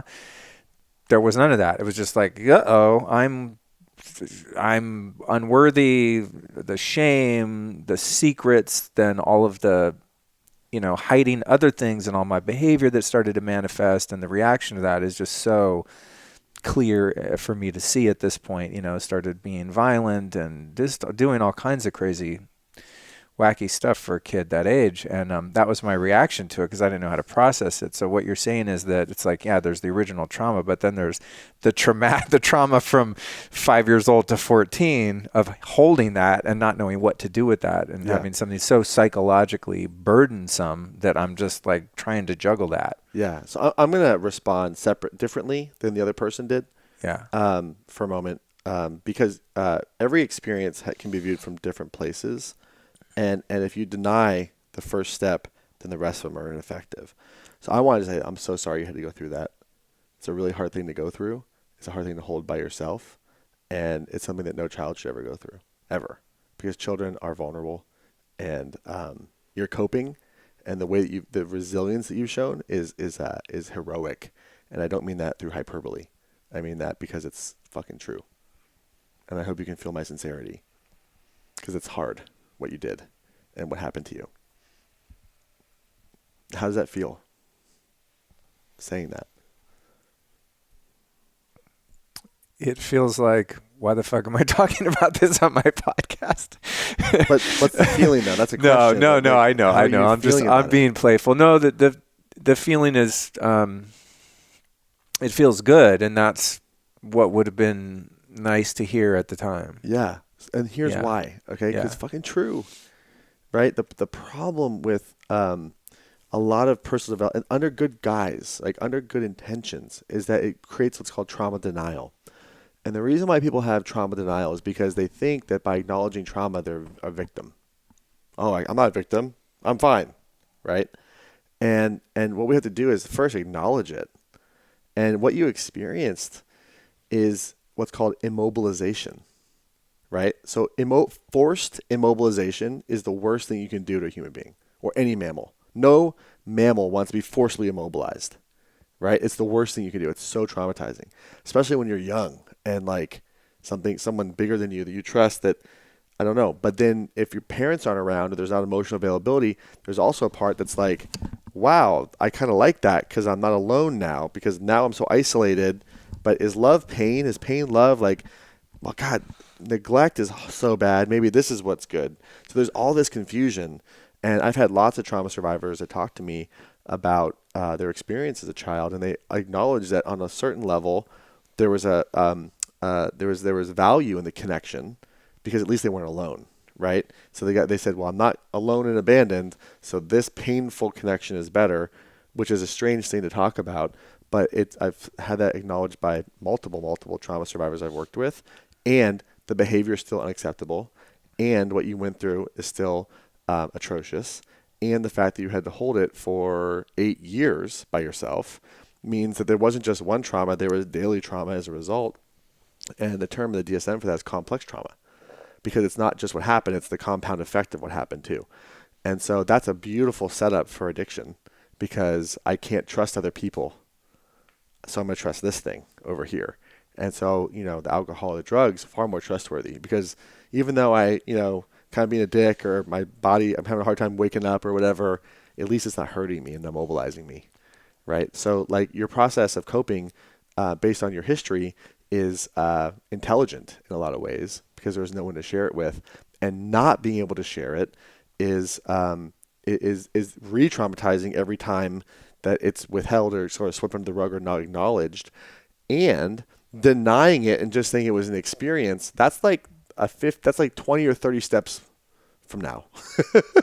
That's not the first step. Oh, just experience. That's trauma denial, right? On a spiritual experience, sure, it was just a thing that happened between two people. But here's the thing. You have a meat sack. I have a meat sack. We have a limbic system. We have a brain. We have all these pathways that we've built. If we wanted to have a spiritual experience, we wouldn't be in this body. So trauma work, spirituality is about sort of having out-of-body experiences. Trauma work is about having in-the-body experiences. And to me, that's how you have the ultimate out-of-the-body experience, is you acknowledge this machine that we're in. It's a meat sack, and it makes all kinds of weird decisions sometimes to help us survive. But that's the approach that I think is most healing. And I also want to just say that I think it's tremendously courageous to even be able to acknowledge that, period, let alone in a conversation with someone that basically you just met, right, in a public format too. So, and I know for sure that there are people right now who have not had that experience to be able to acknowledge it, that are getting tremendous value from that. So thank you for that on behalf of them too, because you're the courageous one here. I'm just the one explaining it, but you're the one demonstrating courage right now. Well, I have a sincere desire to evolve and to understand these things, so I can live my life and not be subject to coping mechanisms with side effects like checking Instagram every 30 seconds or whatever. It's like I don't do drugs anymore, but it comes out in other ways of, and not that, I've done a lot of work around this stuff, obviously, or I wouldn't be able to even talk about it, but I want to move past it, and I don't want it to color my future experiences and relationships, or at least to color them as little as possible. But as I've been doing this show, it's really interesting. When I did episode number 1, Return of the Jedi, where I, told my story, it's a pretty good hero's journey. I've had a huge arc of experience in my 48 years, and when I did that, I procrastinated that episode for quite a while because it was a monologue, and I didn't know how much detail about my life I wanted to get into. There was no fucking way I was going to talk about this stuff. I was nervous about even saying like, oh yeah, I used to do some drugs. I mean, not even like the acute levels of addiction that I experienced. And subsequently, in the past 2+ years that I've been doing this podcast and have been a guest on, 80 shows or something at this point, probably, I've sort of like put my toe in the water a little bit further. Like, can I talk about this? And I do it, and the smoke sort of clears, and kamikaze. Yeah. And all I get is positive feedback, DMs on Instagram, people in my Facebook group, like, oh my God, you talked about this thing. Now I can talk about this thing. And I'm like, okay, here we go. And then there's another one, and I go a little bit further and a little bit further. I think Shaman Durek's show is like maybe a little too far for my comfort level, but whatever, it's there. The thing is that it's not that he's wrong. It's just you have to do it in the right order. Right. So that totally right, makes but sense. It has to happen in the right order, and that's a rather advanced thing that has to happen. But you have to acknowledge it first. Sure, and that's the most important thing. And I've of course done a lot of work on this and other. That's only just one thing that was kind of like the low-hanging fruit trauma. There's a lot of other self-inflicted trauma in the years to follow, but I find that no matter how much work there has to be done, or has been done rather, that there's still little nooks and crannies in there because, like you said, there's different levels to observe something. And I don't even think by spiritual bypass, but I have arrived through various awakenings at like, oh, wow, this is just a karmic lesson that was unfolding. And it's something that my soul needed to experience for some reason, and really gotten to that point, and as I said, not in a way of denying what happened or the fact that it needs to be dealt with or any of that. It's just really, really zooming out and seeing that the perpetrator was innocent. I was innocent. We were all innocent. And it was just something in the script of my many lifetimes that was destined to take place.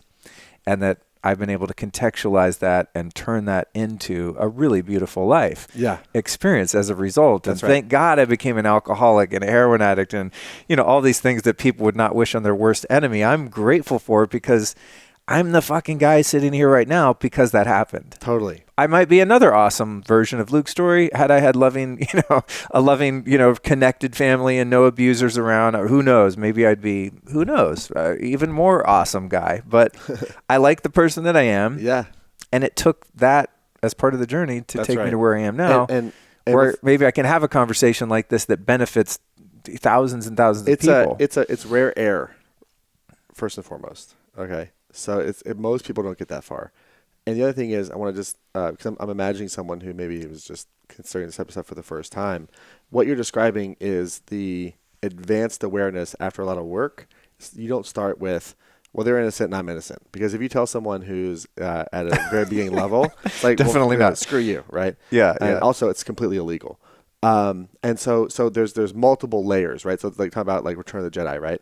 So in that movie, with confirmed that Darth Vader is Luke's father, right? And Luke is like, what the hell? You said that he betrayed and murdered my father. And Obi-Wan's like, well, it's true from a certain point of view, right? And Luke's like, a certain point of view, and it's interesting. You know your shit in the Star Wars department. Don't get me started, man. I'm a Star Wars geek. And so the whole idea, though, is that it's all about perspective, right? And so the perspective of someone who, like, the worst day of their life was yesterday, right, with domestic abuse or something, is going to be different than someone who's had some distance from that, who's feeling physically safe, who's had some distance from that, who's done some therapy, who's had some distance from that, that's tapped into a spiritual perspective, who's had some distance from that can realize, oh my God, there's this higher awareness. But that's a process.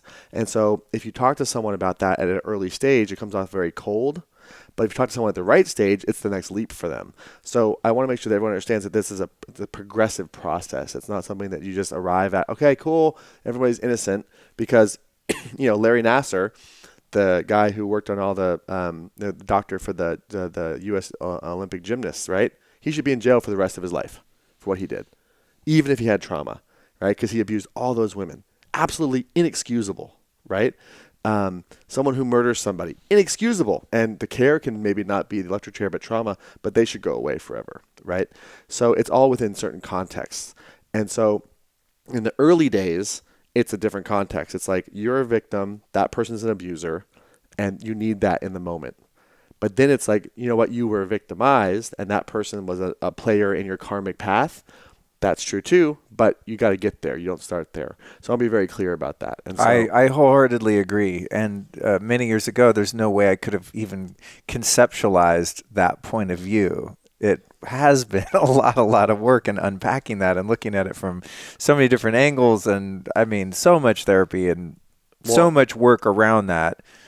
And also, 22 plus years worth of meditation and having such things cross my consciousness and having awakenings that were sort of bestowed upon me. That's right. Of like, oh, whoa, maybe this is not a bad thing. Whoa, but you, like you said, you can't jump from just admitting it to your therapist for the first time at 14 to like, oh, maybe it's all in a plan. Right. Like that doesn't work. That's right. And I agree. But also to acknowledge it, you are an example of what's possible beyond the identity of a survivor, right? Because you are a survivor. I don't even think of myself in that way. I just think like, oh, I've had a rich experience in life. Yeah, but for the people out there who that's the lexicon, like you have survived very traumatizing sexual abuse, and now it's something that happened to you, which is like that's called being a role model, right?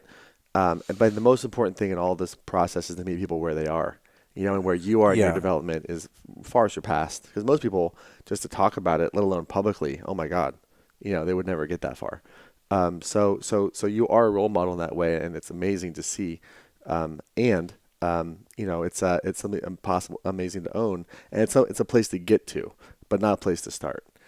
So there's all those things happening all at once, and I'm taking into mind people who are listening at different levels of healing too. Thank you. I want to make sure that the beginner and the advanced. No, thank you for that. I think that's really important because based on the feedback I get when I cover topics like this that are, personal and things that people have a hard time addressing, I do get responses from people at all different levels. So far all positive, but that's really important distinction to make, especially for someone like you whose business it is to help people overcome these things. Oh my God. What a meaningful conversation. Oh. I'm really enjoying this. Thank Yeah, you. me too. Thank This you. is awesome. Thank you so much. I love just going into the real shit. Yeah. It's like what other there's nothing else to do. To me this is like, if you're not doing this, you're just fucking around. Totally. So I appreciate that you're able to go there and provide such Oh. insight. I'm benefiting so much Oh, myself. dude, awesome. Yeah, this is amazing. So if trauma and these negative memories then are stored in your amygdala, right? And you, as you described earlier, you have them in your body. And then you mentioned, the way that those are healed is, I guess, getting an understanding of the chain reaction of these experiences that you've had and tracing them back, which is somewhat of a cognitive experience, but that in relationship, you're able to work through them and heal them. In terms of your book, for example, you have, a 40-day program that's outlined where, I've been looking at it. There's all sorts of writing assignments and things like that.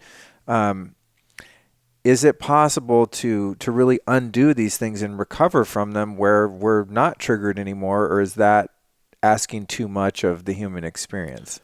So I'm going to do something that is maybe a podcast guest no. Okay. But I think it'll be valuable. Okay. So I want to answer your question with a question for you. Okay. Is that okay? Yeah. Go Okay. nuts, dude. Okay. Because you're the one asking questions around here. So you said, without getting triggered. So what is it about not being triggered that's so important for you? I don't want to feel uncomfortable. I see. Okay. So that's a great question, right? Yeah. So can I grow without feeling uncomfortable? And the answer is no. God damn it. You're right. I already know that too. Right? So it's like, can I go to the gym and grow my muscles without feeling comfortable? No. Right? Well, you know what it is, Mastin, is like, okay, say I injured my knee in high school playing football or something, right? And it's been nagging me all of these years. And when I try to rock climb and ride bicycles and make love and do all the things I want to do that require a knee, it bothers me. And then I discover PEMF. Mm-hmm. I meet some expert that's like, oh, what? Cartilage? Blah, blah, blah. No problem. Sit on this magnet thing. We'll fix it and it'll never bother you again. I want to do that with my limbic system to where ways in which I've been abused, abandoned, etc., just don't affect me anymore, and I can enter fearlessly into relationships and interactions with people and not have that happen, just like I could my knee. Like, can we fix the limbic system so I don't go into that trauma loop when I'm triggered? Yeah. So, okay. So one of the things that, especially when someone has an experience like what you're talking about from 6 on, what happens is, because when you're 6 to 14, right? What was that, like 8 years? So that's like more than half your life at that point of 8 years, right? So there's this thing called neural expectancy, and what that is fancy terminology for the expectations of your nervous system. So when you're immobilized and when you're in that place of fight or flight or withdrawal and isolation, the neural expectancy is it's going to be like this forever, right? And what happens is we get very pessimistic. And pessimism is a sign that the AAC in the brain is not working well. The AAC is right behind the prefrontal cortex, in front of the hippocampus, if I get my neuroanatomy correct. And basically, that's the part of the brain that can tell this too will pass. Like, this is not temporary. This is not permanent, right? So when you get like learned helplessness, personal, permanent, pervasive, it's always going to be this way. It's never going to change. It's all my fault, right? Forever, right? What happens is I get so depressed, or I get so anxious, or I get whatever it is. And my feeling is it's going to be forever. Totally, yeah. Right? It's never going to change. Versus the understanding that I'm just having this and it's going to pass, right? So that's why I think this too will pass is so valuable. So instead of saying, I don't ever want to get triggered again, I think it's more about, I want to be more regulated, which is emotionally, which is what you're talking about, so that I don't get as triggered. And I want to remember when I am in that state, which will happen because I'm a human being I'm a spiritual being having a human experience, that I know that my expectancy is not that it's going to last forever. This shit's going to change. I'm not going to be here forever. It might be super uncomfortable, but it has a temporary timeline. And if you look at the pharmacology of all this, if an emotion gets triggered and not re-triggered, so if a thought triggers an emotion and doesn't get re-triggered, 90 seconds is how long it takes for all those chemicals to release and pass through your body, right? So what that means is we're about 90 seconds away from the state that you're talking about at any time if the thought doesn't get re-triggered. But if the thought is, I can't get triggered because I'll stay in it forever, that's going to not be a good setup for long-term emotional self-regulation or co-regulation versus, you know what, this is just going to pass and I'm going to be okay. And that starts to get a little bit more of your brain healthy to say, you know what, this is going to pass. And the other thing is you talked about the amygdala. Right by the amygdala is this part of the brain called the hippocampus. The hippocampus is where context is stored. What does this mean, right? So the answer to that question is in the hippocampus. So the hippocampus also, if it gets traumatized, can stop growing, right? So not just getting your brain scanned, but like how big is my hippocampus? Oh, damn. I need to go to the Amen clinic. It's a very interesting question. The other thing is we can grow the hippocampus. So you can go to your functional medicine doctor and actually take supplements to grow your hippocampus into a healthier state, which is part of changing context and meaning is getting a better hippocampus. So the idea is instead of saying not being triggered again, it's I want to have less of a trigger so I can have more affect regulation or emotional regulation so I can feel better. And I want to remember it's not going to last forever. And if you can say that, then you can get your reps in. Because if I'm going to go to the gym and I feel like I have to bench press forever and I'm never going to be able to put this weight down, I'll never go to the gym. But if it's just a set, then it's a set, right? Just like in yoga, right? How many times, you talk about Tej, right? So her teacher, Gurmukh, is famous for like, you're up there doing Kundalini yoga with Gurmukh and you got your arms in some awful position and you've been here for an hour and you're like, for like an hour and like your shoulders are killing you or you're doing the bear claw or something, right? And you're like this and Gurmukh's up there and she's like, okay, you're almost done. Only 4 hours left, right? And you're like, 4 hours, bitch, like easy for you to say, and you just get all angry, right? And she's up there all smiling and stuff like that. And it's like really uncomfortable because it feels like it's going to last forever. But even in the Kundalini tradition, what do they teach us? They teach us that on the other end of something like that, if you hang with it long enough, it will pass, right? And so the same thing is true emotionally, right? Is that the emotional sensation will pass, but your nervous system feels like it's going to last forever because at one point it did, right? So I don't think it's about not being triggered. It's about having a more comfortable trigger. So it's not quite as big where you go back to, doing drugs, which is clearly where you are. And to realize that when it happens again, this is a momentary process. This isn't going to last forever. And that to me is a little bit more of a pragmatic approach based on the fact that you have a nervous system, right? To really never get triggered again, you would only be spirit. Right. Yeah, that's like you were saying before. If you're remaining in the spirit realm and you don't become embodied, then yeah, you're not getting triggered, or at least not by anything happening in the body because you don't have one.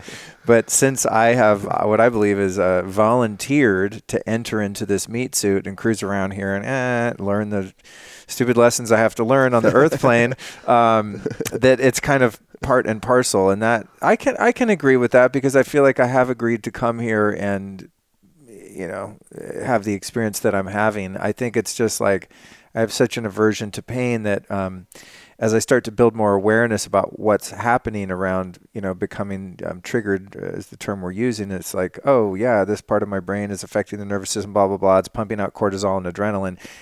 It's almost like it's a relief in one sense to know what's happening. Oh, it's just the nervous system freaking out. But it also sucks because I'm like, but now I want to fix it. Like there has to be a supplement or something I can take when I'm full of adrenaline and cortisol, some breath work, something to just make this stop. I know that it's illogical. It's unnecessary. I'm fine. I can have that experience. And so I guess it really is about learning how to sort of accept that that's part of the human experience. And as you said, knowing that the triggers can be less severe, less of a spike on the graph of pain, and also shorter in duration by just kind of surrendering to the fact that this is what I signed up for. Yeah. And those things you're talking about, like holotropic breath work, long exhales, right? So long exhales is one of the best way to regulate your body because you can't be stressed out and in fight or flight and exhaling at the same time, right? When you're like, that's kind of what stress looks like. And by the way, if you want to be stressed, so in Kundalini work, right? If your inhale is, let's see if I get this right. If your inhale is shorter than your exhale, okay, you'll create energy or anxiety. If your exhale is longer than your inhale, that activates what's called the vagal brake. The vagal brake helps you get regulated and get your emotion or your system back into sort of parasympathetic, right? Dope. So like, go just do some long echoing cars, man. Right. Like, seriously. Seriously. Right. That's great. I have that on my Spotify playlist. Like that's like probably one of the best meditations for like activating the vagal brake. And what's amazing about that too is that like Kundalini yoga should be called vagal nerve yoga, because everything that helps regulate the vagal nerve is done in Kundalini yoga, from long exhales to humming, vibration, like mantra.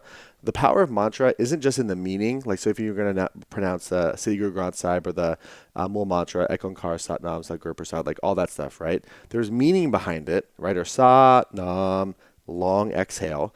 But the vibration regulates the vagal nerve, right? So singing, chanting, all those things help regulate the vagal nerve. So Kundalini yoga is a great process for regulation, but if you don't deal with the developmental stuff, it'll keep popping back up. Does that make sense? Yeah, that's so interesting, because even though I'm a practitioner and a teacher of that particular style of yoga, I mean, teacher I use loosely. I don't teach at a studio, but I could bust some stuff out, and I've been, ordained as such. But when Yogi Bhajan specifically, and those listening, he's the Indian gentleman that brought this particular practice to the States in the late 60s in Los Angeles. But when he talks about what it's doing physiologically, honestly, I'm in the back of the room going, bullshit. I'm like, how do you know it's doing this to the pituitary and the hypothalamus? All the stuff he talks about in terms of the organ systems that are affected. I'm like, really, dude? How do you know that that's true? All I know is, like, I go into class, I'm tweaked, I walk out, I feel amazing. Like, yep.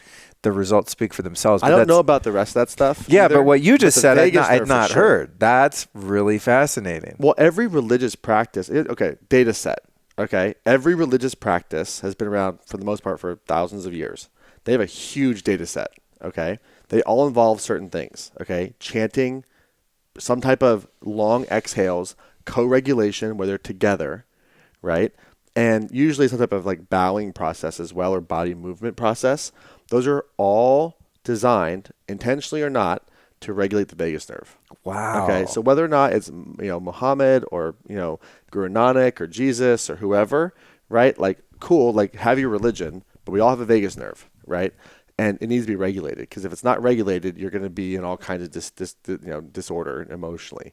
And so Kundalini yoga is probably the best modality, because we have it at all of our events. I have it at all my retreats. Really? Oh yeah, everything. Oh, that's awesome to know. Yeah, and I don't teach it. I bring in the best teachers. That's so great. I don't do it myself. That's great. But we have it at all of our retreats, all of our live seminars, all that stuff, because the other thing is that you have to be embodied. So if you want to be self-aware, right?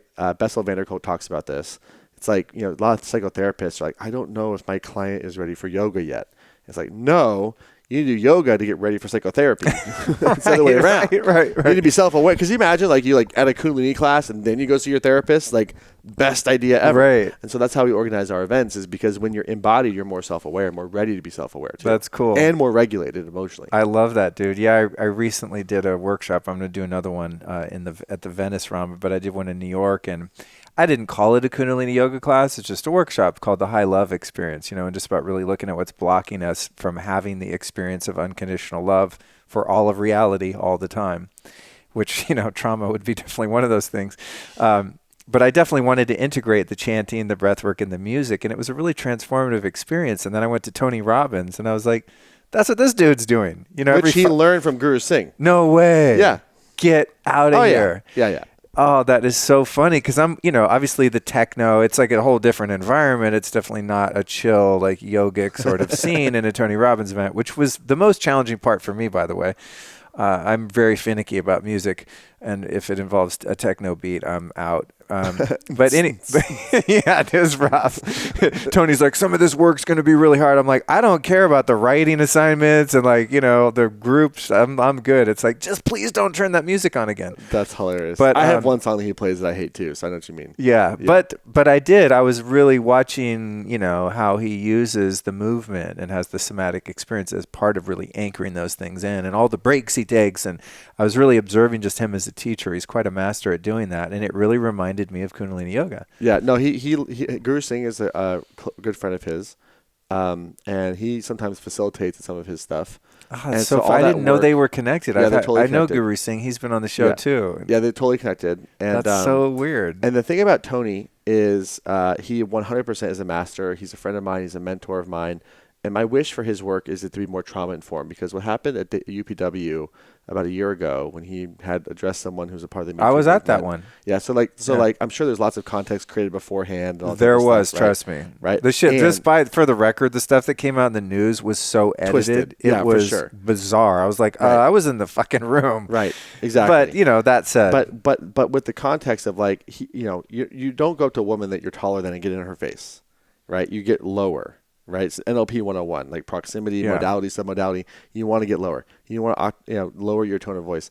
And what that taught me and was a really catalyzing event for my career is that it's participating in trauma denial, because the NLP protocol, right, neurolinguistic programming, and the whole human potential movement that was sort of initiated by Werner Erhard has so much good shit in it. It's so good.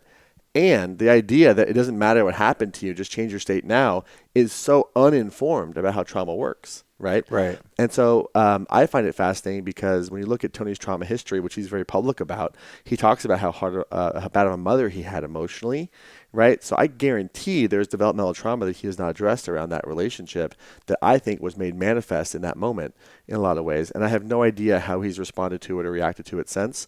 But the trauma-informed approach to like an environment like that is so important, because you can the difference between me and Tony is that Tony's the world's best at helping people get into a peak state, and I feel like I'm the world's best helping people feel safe to do so. Right. Which is a different skill set in a lot of ways. That's funny, right? because another thing that was challenging for me at the recent Date with Destiny I went to in Florida was best seminar in the world that I've ever attended. Oh, it was great. Yeah, I mean, I don't know that I would do it again, because I feel like I got what I need to get out of it. But aside from some of the music just not really being my vibe, a lot of the peak state stuff was very difficult for me, because I'm kind of chill. Sure. I mean, I'm an extrovert, but I'm not loud. I don't really scream, like being all hyped. I'm not into sports. I'm not like a huge gym guy. I'm just not that guy that like spazzes out. So that was actually really hard for me. But the Brazilians, man, they're the best. Totally. The Brazilians are the best at Date with Destiny. Totally, yeah. And also the dancing. I don't enjoy dancing. I'm never inspired to do it, especially if it's not music that I don't like. And so when you have to get up and change your state and dance and stuff, that was kind of traumatizing to me. And part of it was because what you said, like you get people ready to do that. It brought up all my shit, all my insecurities and about looking like an idiot, and like there's people watching me and they're gonna put me on the jumbotron and with all a weird face, all that stuff. And I'm like, really? I'm embarrassed now. I'm in a room full of 4,000 people just losing their shit. Like no one's looking at you, Luke. But it brought up that self-consciousness and things like that. Well, and again, it's not. See, the thing is, I'm not against anybody. Like I have so much respect for Tony. But personal development, spirituality, mental health, it is a buffet.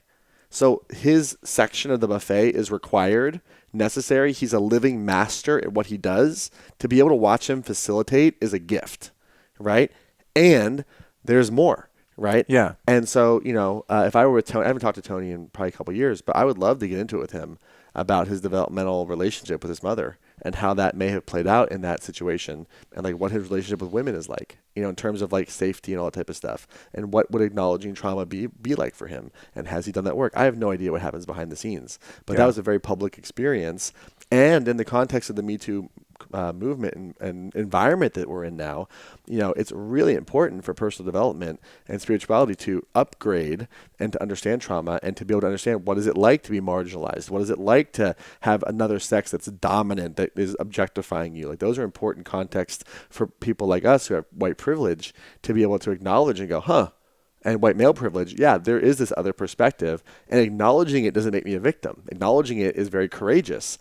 Once I've acknowledged it, then I need to change my state and move forward. But without acknowledging it, we can't go anywhere. So I think it's a new conversation and a new layer of context for the personal development world that it really needs to consider. And my personal goal is in the next 5 to 10 years that if a modality isn't trauma informed, it's extinct, because it doesn't take into the full context of things that you're describing. It's not that it's bad, it's just not complete. Just like software gets upgraded, modalities have to get upgraded too.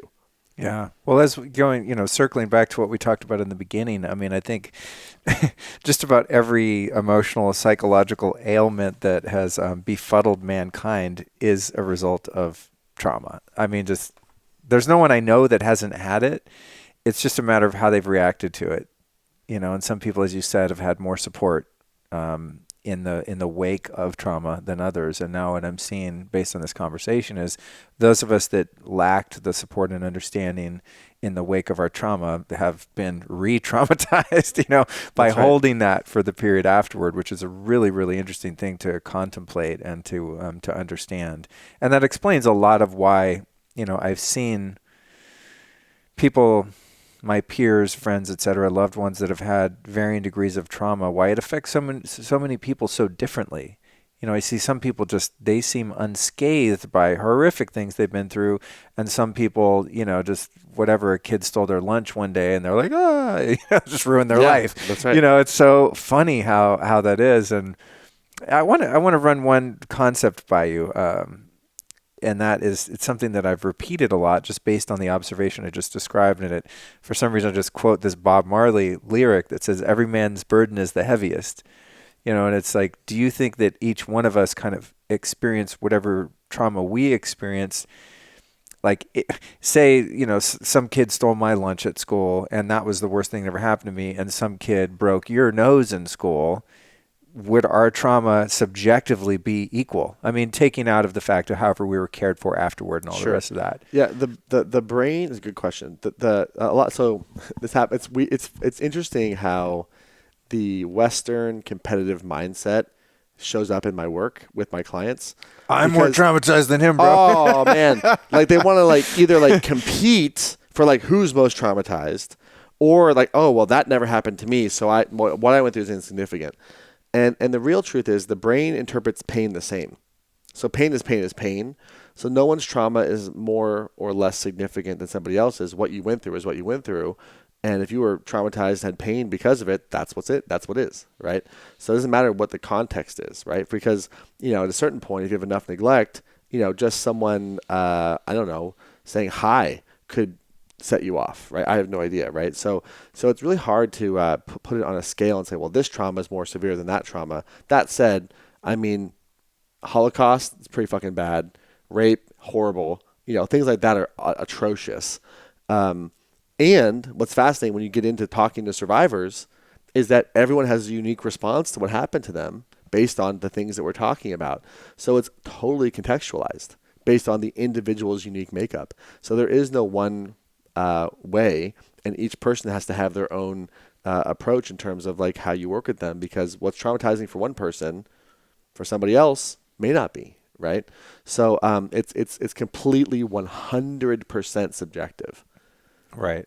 That's the sense I get. I guess that then would support my adoption of Bob Marley's lyric. Every person, every man, every woman's burden is the heaviest to them. That's right. Like my trauma hurts me just as much as your trauma hurts you, even though comparatively, if we put them on a blackboard, yours looks worse than mine. That's right. And, when Gary Vaynerchuk says stuff like, your parents went through the Great Depression and a world war, and you're worried about Instagram, he's also right. There has to be certain context. Right, okay. You know what I mean? So there's also, but suicide is high with children, right? Because there's so much isolation happening.